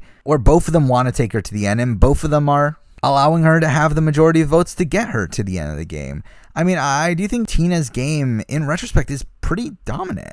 And I think a lot of the reason why I never perceived it that way until more recently is because of how she talks about her game, where she talks about, again, wanting the good people to win, about not wanting a Richard Hatch to win the game again. And it's like, I could do without that, but I mean, if we're looking at the game itself, she does play a pretty dominant game, though she does almost lose to Colby, which is another thing that I do have some reservations about, and I think she could have easily lost to Colby. I think if Colby gave a better jury performance, I think he could have easily gotten the votes of Alicia or Jerry, but he doesn't, and he doesn't win. So I mean, for me, again, Tina, I look at her game as pretty dominant, though there's some hiccups here and there. So because of those reasons, Tina lands here at number 22. Now, number 21, we have a winner that I know some people argued about when I did my original U.S. winner ranking. This person's too high. I still stand by my assessment of this person's game, and that is Wendell from Survivor Ghost Island. Again, the reason why Wendell is this high for me is kind of a similar thing to what I talked about when I talked about Sophie, where for Sophie, I think the reason why I don't look at her as more of a dominant player than what she was is because no one really looked at her game as an extremely dominant game. They looked at Coach as the dominant player. Well, I think with Wendell, like, even though I do think Dominic did have more control over the game, I do think Dominic was more of a decision maker than Wendell. I do think Wendell does share dominance with Dominic over the course of the season. I think when we look at how the jury portrayed them, like, they portrayed them as a duo. It's Dominic and Wendell dominating the game. They never said, oh, it's just Wendell, or oh, it's just Dominic. And because of that, I do assess Wendell as a dominant winner of the game because that's how he was perceived to be. And while if Dominic had won, I would have put Dominic higher on the list, I don't feel like that's enough to really put Wendell outside of this dominant tier, because we do still see Wendell making decisions for himself. We do see Wendell making decisions with Dominic. I mean, we still see Wendell doing things. It's not like Wendell was just sitting back while Dominic did everything. Like, Wendell still controlled the game. And it's through Wendell's relationship with Laurel in particular that allows them to dominate the game. That stops Laurel from flipping on them when she easily could have. And that's what ends up giving him the win, too, in that tiebreaker vote. Mind you, I do give him some points knocked off of him as well for the tiebreaker. I mean, I think the reason why he is this low also is because I think you have to factor in the fact that Dominic had 5 absolute locked votes at that final tribal, and the 5 votes that Wendell ended up getting were very loose. I think Sebastian was a lock vote for him. I think Kellen was a lock vote for him. I guess Donathan was a lock vote for him. But I mean, when we look at like Chelsea and Angela, they definitely could have gone Dominic. And Wendell very easily could have lost that jury vote, but he does end up winning. So, I mean, whatever. He does end up on this list. I did put him at number 21, but again, I do have some pretty massive flaws with this game here and there. Now, number 20, another person that I have massive flaws with despite them playing a pretty dominant game. And this is one of the most dominant games in the history of Survivor, but also a very flawed dominant game, and that is Brian Heidik from Survivor Thailand. And again, Brian, for me, played one of the most dominant games. I mean, we see him take control very early on and never let go of the wheel the entire way. He has control for the entire game. Like, he's one of these people that didn't really care to build bonds with the opposition. And because of that, the opposition didn't really care for him. We had someone like a Ken who just absolutely hated his guts. And mind you, there's also some very, very touchy stuff with that situation. I've already talked about my winner ranking, my US winner ranking, but he very easily loses the game. I think that's what I'm essentially coming down to. It's like, that's why I do have Brian so low on the list, is because I just feel like Brian played a very messy game to win. I think he very easily could have lost the game against Clay, of all people. Again, it's Clay. Come on. I mean, he does win in a 4-3 vote, but I think if Ken did reveal all the information that he had, I think they could have easily flipped over Ted. We even had someone like a Helen who was very upset at him at Final Tribal. I mean, like, really, I do think Brian manages the jury very poorly. Mind you, I do think he also ruins Clay's reputation throughout the season as well, and I think that's something you do have to give him credit for. But I just feel like his jury management as a whole was very lacking. I think the fact that he almost loses against Clay is just such a major knock for me that he does end up landing here at number 20. Now at number 19, and I know people are going to disagree with this assessment. Really, it's the same assessment of this person's game that I had when I did my original winner ranking. But now if the international players added to the list, this person drops a lot because of those new international winners. But here at number 19, I have Tom Westman. And this is the thing, like, a lot of people look at Tom Westman as one of the most dominant players in the history of the show. And I mean, he played a dominant game. He did.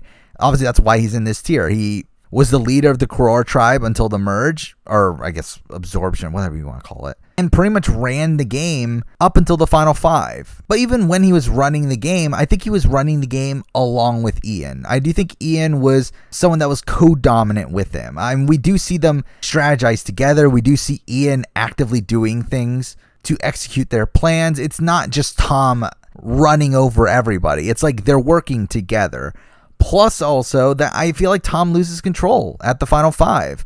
At the final 5, he loses Karen, who is someone that was much closer to him than Jen. And then at the final 4, like, he needs to win out. He needs to win final 3 and final 4 immunities to win the game, and he does. But Ian was very willing to cut him, and he was almost voted out, and he would have lost the game if he didn't win those immunity challenges, but he did. So for me, those are pretty major knocks. I mean, I feel like essentially Ian outplays him. I do feel like Ian outplays him during that section of the game, and it's through him winning immunities that he's able to survive that. I mean, yes, you do have to give Tom some credit for getting Ian to drop at the end of the immunity challenge at Final 3, but it's like, I mean, at that point, we're going, 11 hours into the challenge almost? It's like, I mean, does it really matter?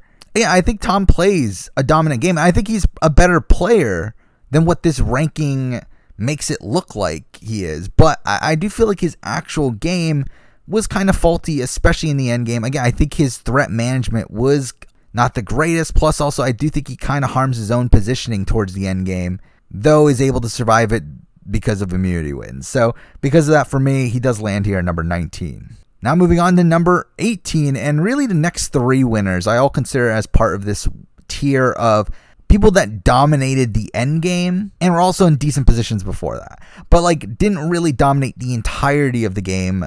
Number 18 here, I have a person that I feel like perfectly exemplifies this notion. That is Natalie Anderson from San Juan del Sur.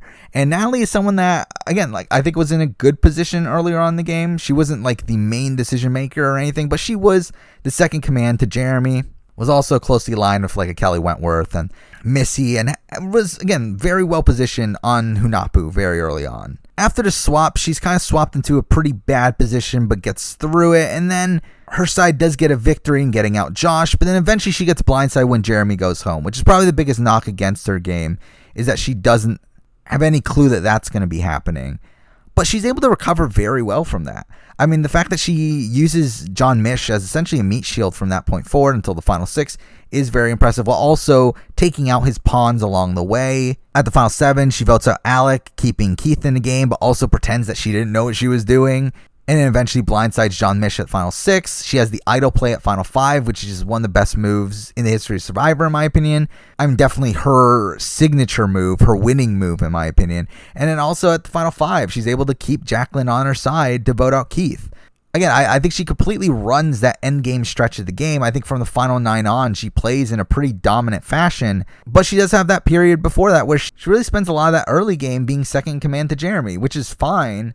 But again, when we're ranking the best of the best, I do feel like that's one of the reasons why I have to land her here at number 18. Now at number 17, we have a winner that I assess pretty similarly, and that is the winner of Survivor Game Changers. We have Sarah Lacina.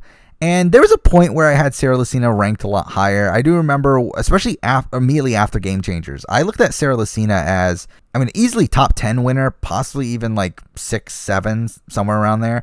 I do think over time her game for me has dropped, and for now I do look at her very similar to Natalie Anderson. Again, she completely ran the endgame stretch of her season, though she did have some hiccups even within that endgame stretch. And before that, she was well positioned, but she wasn't really doing much. Like, she was well positioned earlier on in the game. She was never really a target. Throughout any of the iterations of her tribe, she was just in a good spot, solid spot. Like, she didn't do much wrong. She didn't do much really at all, but she didn't have to. But again, when we're getting to the best of the best, I think at this point we need to really start looking at people that had more control over the entire game. And Sarah didn't have that control during the first half of the game. And even in the second half, I do think she has some missteps, like Advantage Get-In. I do think she could have handled that better. I think her giving her advantage to Sari, I think there's some wonkiness there. I do think there's some stuff that you can really question in her endgame, plus also the fact that she could have lost to a better jury. I think had this been a non-all-star season with people that, or at least a non-modern season, I guess, like with the people that weren't looking at the game in as strategic of a way as modern juries do, I do think she probably loses this season. It seemed like they were very, very angry at her. So for all those things, for me, Sarah Lacina does land here at number 17. Now number 16 is, again, a person in this tier, but I think a person that played a better overall game out of the three that we talked about, though, again, also has some flaws. But here we have the winner of Survivor New Zealand, Thailand. We have Lisa Stanger. And Lisa, for me, again, is another one of these people that was well positioned early on in the game. Second command to Matt for a lot of it. But through that was also able to pull off some moves like the Brad blindside. And eventually at the final 6, she did blindside Matt in a 3-2-1 vote where she flips his friend from high school against him. Like, I think that, like, still to this day, I think is one of the most insane moves ever pulled off. especially because he also had an idol in his pocket. Like, it's a ridiculous move, but she did it and it worked. And I think that's something you have to give her a lot of credit for. I think she gets very unlucky with Tess winning final immunity, and through that puts her in a very wonky spot at the final four where Tara does end up giving up her game for her, which, again, you have to give Lisa credit for Tara giving up her game, but also not a great position to be in to where she could have possibly been voted out had all that not happened. And even then, in the final vote, she barely wins. Mind you, she wins in a 4-3 vote with the 3 people voting for Tess being really good friends of Tess. But again, there are some knocks here, but I think overall, like, I look at her game very similarly to the last layers we talked about, but I also feel like what she pulled off with that 3-2-1 vote for me is very, very impressive. Plus, also, I feel like her positioning was never really in doubt, unlike Natalie and Sarah, where, again, Natalie, I think, had that wonky middle part of the game. I think Sarah has a bit of a wonky end game where, I mean, like, if Ty had won Final Four immunity, she gets voted out at the Final Four. Where I feel like with Lisa, she got her worst case scenario at the Final Four and still survived it. So for me, I feel like Lisa kind of edges them out, though it really is just barely, but she does land at number 16. Now number 15, another international winner, and we have the winner of Survivor South Africa Champions. We have Graham. And I've talked about this before. I think Graham plays one of the messiest games in the history of Survivor, but also played an extremely dominant game. It's like he plays the boring version of the Tony game. Like, he plays very similarly to how Tony played in Cagayan, but it's just such a boring character that it kind of makes you kind of forget that he is playing that style of game. And right off the bat, on the first tribal of the season, he's able to flip the entire tribe, or at least most of the tribe, against Xavion and blindside Ashley, who is Xavion's closest ally. And from that point forward, they're able to run the table for a good chunk of the game. He's able to pull in Xavion, and then by the time of the merge, his side very handily has the numbers. I think where his game gets a bit rocky is where he starts to flip on his own allies. He decides to side with Xavion and David over Althoff and Moira, the 2 people that he was closest to at the beginning of the game, and blindsides Moira at the final 9. Though again, I think you have to give him a lot of credit for blindsiding Shane at the final 7 when he had 2 idols in his pocket, and he was someone that should never have trusted Graham. Like, it's ridiculous that he trusted that Graham wouldn't vote him out in that situation. So Graham does pull off that move, which I think is very impressive. But then again, he votes out Althoff, which I don't think was really in his best interest. And really has a very rocky last couple rounds where he does get really screwed over by the wonky idol rules, and through that Sivu is able to save himself with an idol and Xavion goes home, and that puts Graham in a very wonky position at the final 4 where he's still able to get past it. And a lot of that's through, again, David giving up his game. Again, there's a lot of people giving up their games in International Survivor, but again, like, Graham could have easily just been the straight out boot there at the final 4, but due to David giving up his game, the target goes onto David instead. But then also there's some wonkiness of Boulay deciding to flip against Sivu, and then, whatever, who cares? But Graham still ends up winning. I mean, like, he does get into kind of a wonky position where it could have been a much closer vote. I mean, like, Marion is someone that flips her vote at the last second that handily gives him the win, where it definitely could have been a bit closer beforehand. But I do think Graham plays a pretty dominant game, but it's also extremely messy, and there's definitely some points where he could have been in danger. So for me, he does land at number 15 here. And kind of in a similar vein here, at number 14, we have a winner from Survivor US. From Blood vs. Water, we have Tyson Apostle. And again, in a similar vein, I think he played an extremely dominant game, but also had some messy parts of his game as well. Not as messy as Graham. I mean, Graham was extremely messy. I think Tyson just has a couple points here and there. I think one, first up, you got to go to the rock draw. I think the fact that he had to go to rocks, I think, is a fundamental misstep in its own right. I mean, he couldn't outright get the numbers. He couldn't keep Sierra on his side. I think that's something you have to knock against him. Also, the fact that he doesn't use his idol there, I feel like that's something that I personally hold against him, as if he had used his idol there, he outright wins that round anyway. Though I understand why he wanted to keep it, because he wanted to avoid the other people getting an idol potentially in the future, but still, I do look at that as a misstep. Plus also the fact that I think probably the bigger thing against him is the fact that he doesn't win against anybody but the people he got to the final 3 against. Now, obviously you have to credit him for getting to the final 3 with those people, but if Tina ends up winning that final immunity challenge, he probably ends up losing the game. If not, it becomes very, very close, which that is a knock against him, but that's also a knock I have against someone that's extremely high on the list. But also I feel like that person that's extremely high, that you may or may not know who I'm talking about, never had any real danger spots within the game, while Tyson had a major danger spot with the rock draw. Plus, also, I feel like he was a bit more passive pre-merge as well, or at least pre-swap. Pre-swap, he was definitely like kind of just there. Like, he wasn't in danger. He wasn't really doing much, but he wasn't really controlling the game in any real way. It wasn't until post-swap that he ends up getting that group together that's able to flip against Aras at the merge. So, I mean, for me, it's just that there's a couple knocks here and there, with the rock draw probably being the biggest one of that. Plus, also him not having full control early on. So because of that, he lands at 14. Now number 13. At 13, we have another winner that I think played a dominant game, but also had a bit of sloppiness within it. And I think that is Jeremy Collins, the winner of Survivor Cambodia. And the thing about Jeremy is I think he was in a dominant position for a lot of the game. He was very well positioned. A lot of that being due to his meat shield strategy, where he had these big figures around him in like a Joe and Andrew Savage, and even at a point, Stephen Fishback as a strategic threat. Like, he had these people around him that were going to be targeted before him. I think that's a very impressive strategy that he was able to implement. The problem is that he did get to the final 6 in a position where a lot of those meat shields were gone. And at that point, he does become the very clear biggest target on the board. And because that Kimmy does flip on him, and that causes that really weird, obviously 0 vote tribal, where technically Jeremy did get 3 votes on him. He did get the tied highest amount of votes on that vote, and that's not great. I do think that is kind of a downside. He does need to use his idol to stay in the game at that point. So overall, I feel like the no votes tribal for me is a net negative for Jeremy, especially because like he also didn't think Kimmy flipped on him and all this stuff.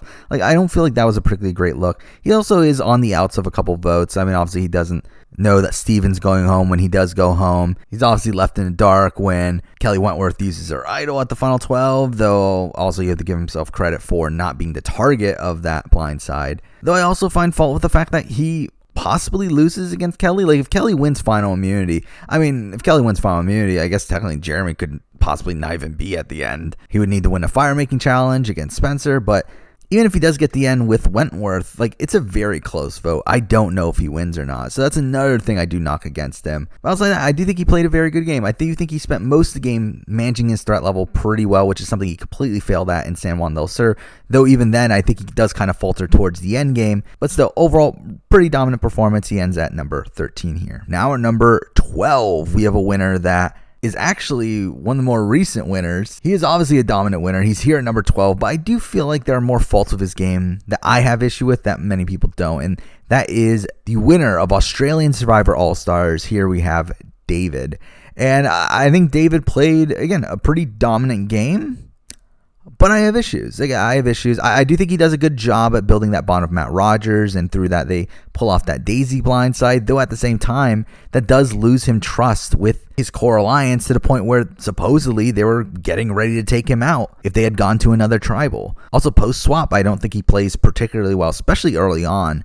I don't think he manages his relationship with Phoebe particularly well. I don't think he manages his relationship with Nick particularly well. Though, at the same time, he does do a very good job at building his bond with Moana. And from the post-merge on, he really plays extremely dominantly. I mean, like, outside of the Zach boot, which, I mean, that's pretty bad. But even then, the fact that he had this twist that made it so 6 out of the final 9 were going to be in contention to go home, determined on the top 3 vote getters at a tribal, and 2 times in a row he wasn't in the top 3 of getting votes. Like, that's kind of ridiculous there, especially for being how big of a target he was in the game. I think that was very impressive. He pretty much runs the entire end game from that point forward. So again, very, very dominant game. But again, I feel like those flaws are pretty big flaws. Again, there are definitely points where he's just out of it in the game, where he doesn't exactly know what's going on. And again, when we're reaching this upper echelon, we're almost in the top 10 best winning games. I mean, I do think those things have to knock him down a bit. So he lands here at number 12.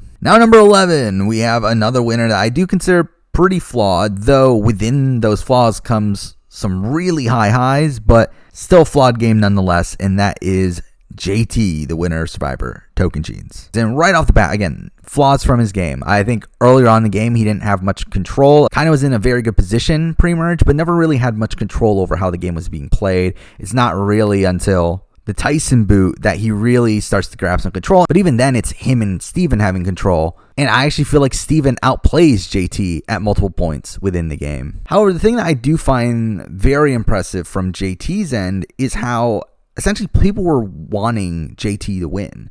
And people were playing the game to give JT the win. As we see people like Brendan and Coach not really try to win the game, but like we're trying to progress JT forward. However, a flaw that I do have with this game is that he needed to win out. He needed to win those last 2 challenges. That's not something I really love, as I do fully feel like Steven Fishback votes out JT, and I feel like Aaron votes out JT if they were given the opportunity, especially at the final 3. So for me, those are enough flaws there. Keep him out of this upper echelon of the list, especially when the next few people I'm going to be talking about, I feel like don't have really many flaws. But these are pretty big ones for JT in my opinion. So for me, he does land at number 11. Now, number 10, we have a winner that really jumped up on this list. I think the more and more I thought about this person's game, the more and more flawless I feel like this person's game is. And at number 10 here, we have Todd Herzog from Survivor China. Again, I think played a pretty dominant game. I think the one thing that I would say about him that isn't really the same with like someone like a David or a Jeremy is I do think those people were more out in front than Todd. I think Todd dominated the game, but dominated from like sort of the backseat. I don't think he was the person that everyone looked at as, oh, this person is running the game right now. But at the same time, he did run the game. I mean, he was perfectly positioned early on in the game, pretty much ran that tribe, was decision maker on a lot of the votes, was perfectly positioned, and coming to the merge, he was able to hold that position. His tribe kept the numbers. They picked off their own when they needed to, when they took out like Jean Robert and James, was able to blindside James with 2 idols. I mean, like overall, I do think he played a really dominant game. I mean, both Amanda and Courtney never took him out despite having the opportunity to do so. Now, again, you can question how good were his winning chances in every scenario, because I mean, he does win in a 4-2 to 1 vote, kind of a strange vote count there, and there's claims that Amanda would have won if she had a better jury performance, which I don't personally believe, but there is some question with how he managed the jury. But I do think overall, really strong game here. So because of that, I have Todd here at number 10. Now number 9, again, another winner that I consider pretty flawless. I don't feel like he has much really wrong in his game. And I know some people don't agree with my assessment of his game, but for me at number 9 here, I have John Cochran from Survivor Karamoan. And the thing about Cochran here is I know some people assess that he was not a dominant player because he was aligned with Dawn and that takes away from his dominance. I don't look at it that way. I look at them as co-dominant players. And I do think Cochran just outplays Dawn at every opportunity in the end game. I think the thing that knocks Cochran down a bit is the fact that he didn't have full control earlier on in the game. He was very well positioned during the pre-merge, but I don't feel like he had much control. It's not really until after Philip leaves the game that I feel like he starts to grab some control in the game, especially after the Andrea boot is where he takes full control from that point forward. But before that, I mean, he was just kind of well positioned, which is obviously really great. I mean, it's really great to be in the position that Cochran was in before the Andrea boot. But at the same time, when again, we're assessing the best of the best, I feel like there are other people that had more control by that point in the game. But overall, I feel like he played a near flawless game. I really have nothing negative to really say about his game as a whole.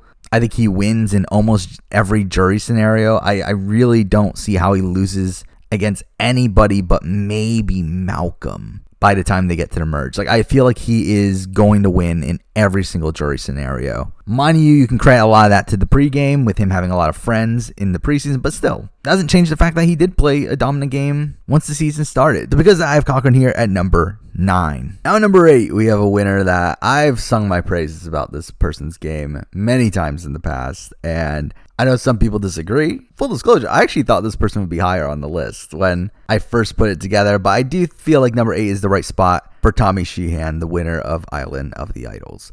And I think Tommy played a near perfect game, at least for what he was handed. The thing is, like, he has many faults in his game that people like to bring out, but it's like all these faults come from something that was out of his control, and he was able to somehow recover from those. I mean, we have the thing with him almost being voted out. Like, he would have been voted out post-swap if his tribe had gone to another tribe. However, that wouldn't have happened if Elaine didn't get the advantage to begin with. Like, Elaine getting a block a vote, which was essentially just something just handed to her for sitting out of the challenge. I mean, I do feel like that's something that I don't really fault him too much for, considering they were actually winning that round. If Elaine didn't get that advantage, Aaron was supposedly going home that round, where Tommy's alliance was going to put their votes on Aaron, while Aaron and Missy thought that Elaine was going home, which would have given them the plurality there. He also gets unlucky post-merge, where they get split into tribes, and he gets put on a tribe without any of his alliance members, yet somehow he's able to convince both Karishma and Elaine to flip against Missy, which is just ridiculous. Like, how do you not take out Tommy at that point? And pretty much from that point forward, him and Lauren run the table. But the thing about Tommy is that he's able to outplay Lauren towards the end game, where he positions himself in a way where Lauren is taking out all the people that could potentially work with her,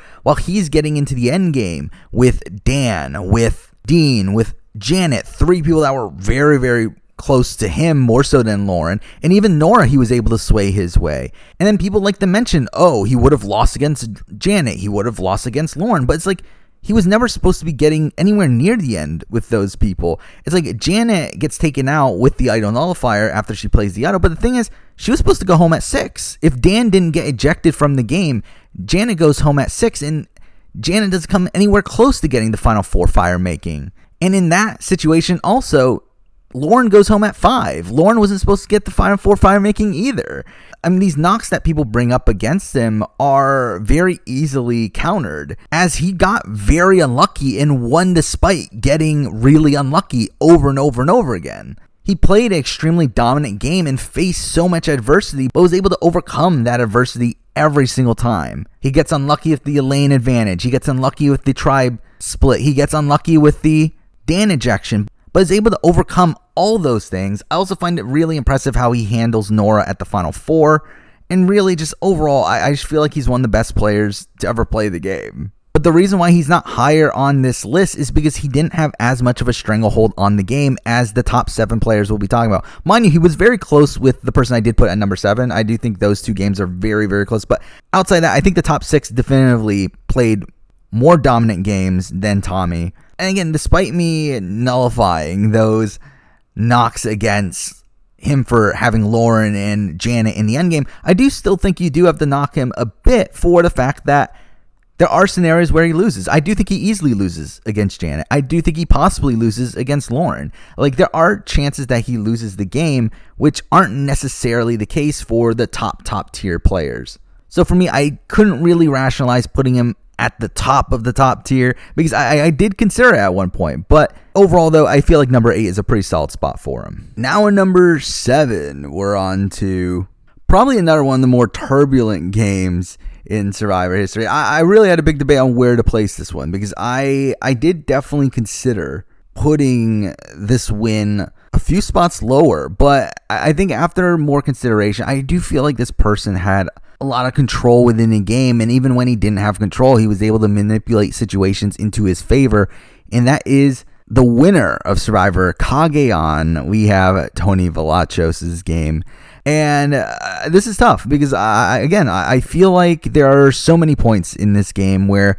Tony probably plays much harder than he needs to. I think there's many points where he does probably make mistakes in the game, but those mistakes never really end up backfiring on him because he's able to correct those mistakes. Now, how much of that was him personally, or how much of that was Trish being able to do it? But still, I mean, like, even then, like, for him to build a strong enough bond with someone like Trish to where she is willing to correct his mistakes, I do think is impressive in its own right as well. But really, he just strategically dominates the game. I mean, there are points where he's not really in control. I mean, the first few rounds of the game, he is on the outside of the majority, but he's still, again, not targeted. Trish is going to go home before him, but eventually he's able to flip the game against Cliff and Lindsay anyway by getting Sarah on his side, and through that, they probably get Woo if they do go to Tribal. Post-swap, he does finally flip against Cliff and sides with LJ and Jeffra, and that becomes the majority alliance coming into the merge. Now, obviously, they do get kind of lucky with Cass flipping on him, which I fully give credit to Trish for. I don't think Tony has much to do with that, but he takes that and he's able to completely dominate the game from that point forward. It's his idea to get rid of Morgan to weaken the beauties. He then takes out LJ, probably his biggest move of the season there.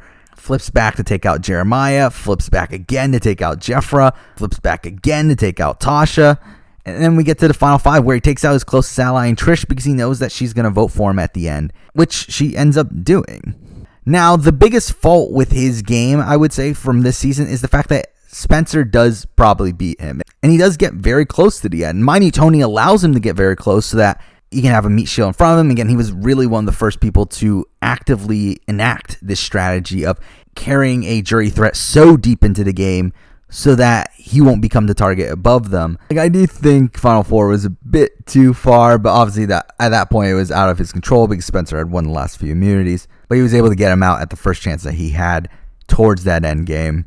And I think really the biggest accomplishment of his entire game is him getting Wu to take him to the end. Especially after Wu says over and over again that I would be so stupid to take Tony to the end. And then he does it. And I think, you have the discredit cast for failing to convince Wu to keep him. But also, obviously you got to praise Tony for what he was able to do there. Very impressive social manipulation there. So for me, again, I just feel like he made so many massive moves that were so impressive to me throughout the season that kind of overtake the missteps that he was able to have, especially because those missteps didn't end up backfiring on him really at all. So for me, Tony ends up landing here at number 7. Now at number 6. And again, for me, this is the upper echelon of the list. For me, this is the 6 best winning games in the history of the show. But at number 6 here, as great of a winning game as this is, I do think this is easily the most flawed of the winning games here. And at number 6, we have Rob Bentelay from Survivor, South Africa, Island of Secrets. And I think Rob is one of the best players to ever play the game. I think he played an extremely dominant game on this season up until the Final 5. I think at the Final 5, I've talked about this so many times now, I think that Final 5 round is so messy. And he does survive it through winning immunity. But there was definitely a chance that he was going home there despite having an idol at the last chance that he could have used it. And that is a very worrying prospect, especially when we're going to call him one of the best winners of all time.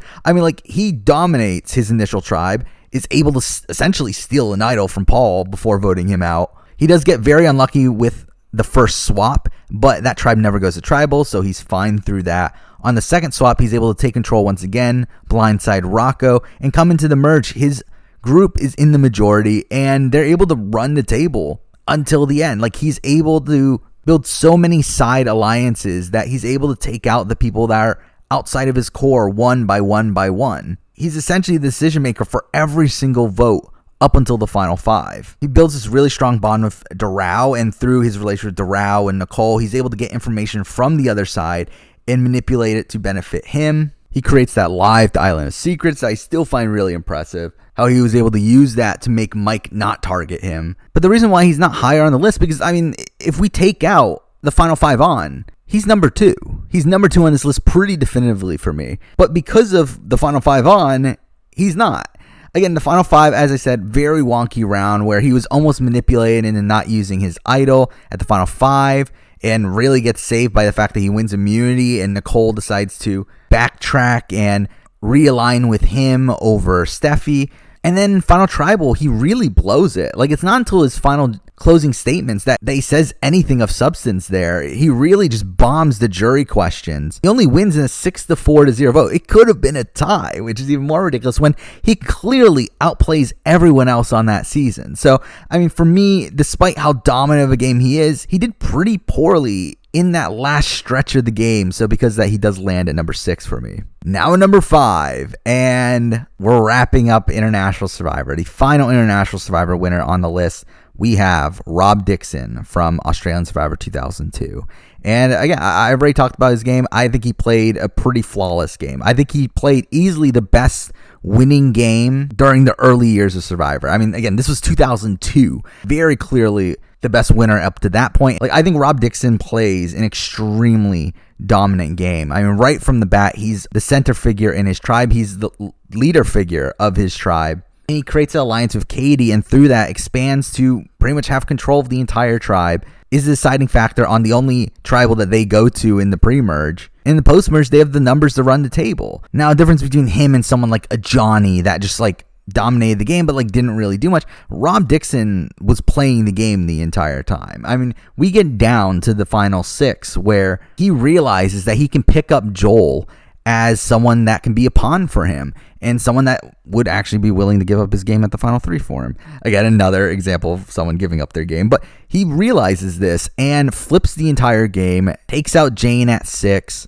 and gets to the final 3 with Shona and Joel, 2 people who are both going to take him to the end if they do win, but also has this deal with Joel to throw the final immunity challenge to him. Now, he does run into an issue kind of at the final 2 where there is a chance he loses to a bitter jury. Certain people were really upset with him. Katie does actively vote against him, but he does still win 5-2. I do still think Rob Dixon, for me, played an extremely dominant game, really had no issues throughout the game, but the reason why he isn't higher on the list is because his level of gameplay still wasn't as strong as the remaining 4 we'll be talking about. The remaining 4 had a lot more opposition on the way, just fundamentally, like from the way that the game is structured, from the current mindset within Survivor. Rob Dixon played in 2002 when like a lot of the people were still in the mindset of you need to be loyal and honest. And to be fair, he was one of the first people to not play that way, at least entirely, where he was loyal to one person in Shona, but everyone else he was willing to backstab. And for me, he's still number 5 on this list. Obviously, he's still very, very high, but I just am more impressed by the other 4 winners of the game that are higher than him than Rob Dixon. So for me, Rob lands here at number 5. And now we're at the top 4. And as I spoiled earlier, they're all Survivor US winners. Obviously, the top 3 are the same top 3 from my previous list. It's a matter of where does that other winner land on the list. So for me, at number 4, we do have Earl Cole, the winner of Survivor Fiji. So yes, he does get bumped down 1 spot from where he used to be, but Earl Cole still played, again, another one of the more dominant games in Survivor history. I do think a lot of people kind of mark him down for him working with Yao Man, but kind of in a similar vein to Cochran. I don't really knock him for that because I do feel like they co-dominated the game. And even then, I actually think Earl played better than Yao anyway. I think Earl very clearly outplayed Yao at every turn. I think Earl was someone that was able to get people to take him to the end, even against their best interests, which Yao wasn't able to do. He was really one of the leaders of his initial tribe. Coming to the swap, they're able to convince people like Cassandra and Boo to flip over to their side, hold the numbers, come into the merge, and really just controls the game from there while being so well positioned with people like Cassandra and Dreams wanting to take him to the end, to people who he easily beats if he gets to the end. So, for me, again, Earl, no question, top tier winner. The only reason he's not higher is because I do think there are little knocks against him. Obviously you do have the Stacy boot where Yao has to play his idol, and Earl was completely out of loop on that. I also feel like his stranglehold on the game wasn't as blatant as the next few players we'll be talking about. So because of that, I do put him at number 4, but again, still very, very impressive game. Now at number 3. And at number 3, this is where I sadly got to put Tony Velachos from Winners at War. And I really thought about this one for a while. There was a point where he was lower in the top 10. There was a point where I had him at number 4, and then number 3. And it's where do I really land him? I feel like 3 sounds about right. And the thing is that I do have little issues with his game. There's 2 main things that stick out to my mind. First off, idle play, where Sandra goes home. I don't think that's particularly great. Now, obviously, you have to give Tony credit for having Denise essentially pick him over Sandra, which I think is a massive thing, especially because Sandra was more blatantly open to working with her than Tony was, but Tony was able to get her to not vote for him, which I think that's impressive. But again, he really had no clue that was going to happen, so that is something I do knock against him partially. I think also the final 5 round where Ben goes home, he had no clue that was going to happen, but again, at the same time, that was intentionally done to worsen his look to the jury. Essentially, it was done to make Sarah look better to the jury. So essentially, the entire purpose of that was to make Tony look bad without actually it being a move against Tony. So I don't really knock too much against them either. Again, if I really did, he would be much lower on the list. But he is at number 3. And I think probably the biggest knock against him is something that doesn't initially come to mind, but it is the fact that he didn't control the game right from the beginning. I think right off the bat, I think that middle group of like Yule, Sophie, Wendell, and Nick had more control over that initial tribe than he did. And I do think him getting rid of Tyson gave them even more control, though obviously they end up swapping immediately afterwards, so it doesn't really harm him too much. And again, just overall, I mean, like, these are very minor flaws. But the reason why he's not above the two people that are higher than him is because they had a complete stranglehold on the game, while I don't feel like Tony had as much of a stranglehold. I mean, obviously he was at a point where he probably wins if he gets to the end, and it was more of a matter of can he get there. And now, obviously, like, Edge of Extinction really harmed him in the game. And really just, the entire thing with Edge of Extinction, fire tokens, all this stuff really harmed his positioning in the game. But again, he was able to survive it. He was able to get past all of that, because at the original Final 5 he should have been in a position there to easily get to the end with Sarah and Ben, and he should easily win that Final 3, but he had so much more adversity with Natalie coming back into the game with Idol in hand, and that definitely made his road to the end a lot harder, but he was still able to do it. And overall, for me, Tony, I think he played an extremely dominant game on this season, more dominant than his first game. I just feel like there's some minor nitpicks here and there, plus also his lack of absolute control that keep him from being number 1 or number 2. Now we're number 2, and to be honest, the list from this point is kind of boring. I mean, it's the same top 2. But at number 2, I have Boston Rob from Redemption Island. Same reasons. I think Boston Rob played an extremely dominant game, one of the most dominant games in the history of reality television. I think the main issue with this game, though, is the fact that he only wins against the specific people he was up against. Mind you, I mean, I think there's some debate over whether or not Ashley beats him, but I'm inclined to think it might have happened. But then again, like, I think if he's in the end against Andrea, I think he probably wins. So, I mean, it's not like a clear-cut case, but I do think for the most part, I do think he needed to be against Philip and Natalie to win the game. But he dominated the game in a fashion to where that was the outcome. He made sure that was the outcome that he was going to get, and he got it. And again, he just dominated the season from beginning to end. I think another thing that people like to point out is his competition. The fact that the Ometepe tribe was easily manipulated by him, which, I mean, yeah. I think that is the thing you got to factor in when we're talking about like a player ranking. But I think when we're talking about the dominance of his game, I think it's very clear cut. I mean, he played one of the most dominant performances in the history of Survivor, though I obviously think number 1 is better. And here at number 1, I mean, again, very clear for me. I mean, this hasn't changed. My opinion on her winning game is still exactly the same. At number 1, I have Kim Spradlin. I still think her game in One World is the best winning game in the history of reality television. It's not really close either. I think this is the only time we have a player this dominant in the game, but also come out of it being so loved by the jury. Literally the only person on the jury that isn't in her corner is Troyzan, who she does actively burn, and Leaf, who was someone that she didn't really bond super closely with. Every other person was voting for her to win, which again, like with Boston Rob, yes, they all voted for Boston Rob to win, but it was kind of like begrudgingly voting for him to win. They weren't happy to vote for Boston Rob to win, and they would have voted for any other reasonable candidate other than Boston Rob if they could.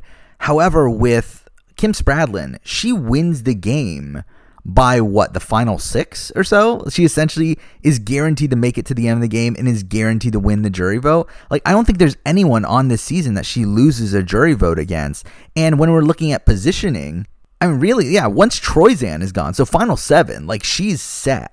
Where pretty much every single person in the game outside of Tarzan is planning on taking her to the end.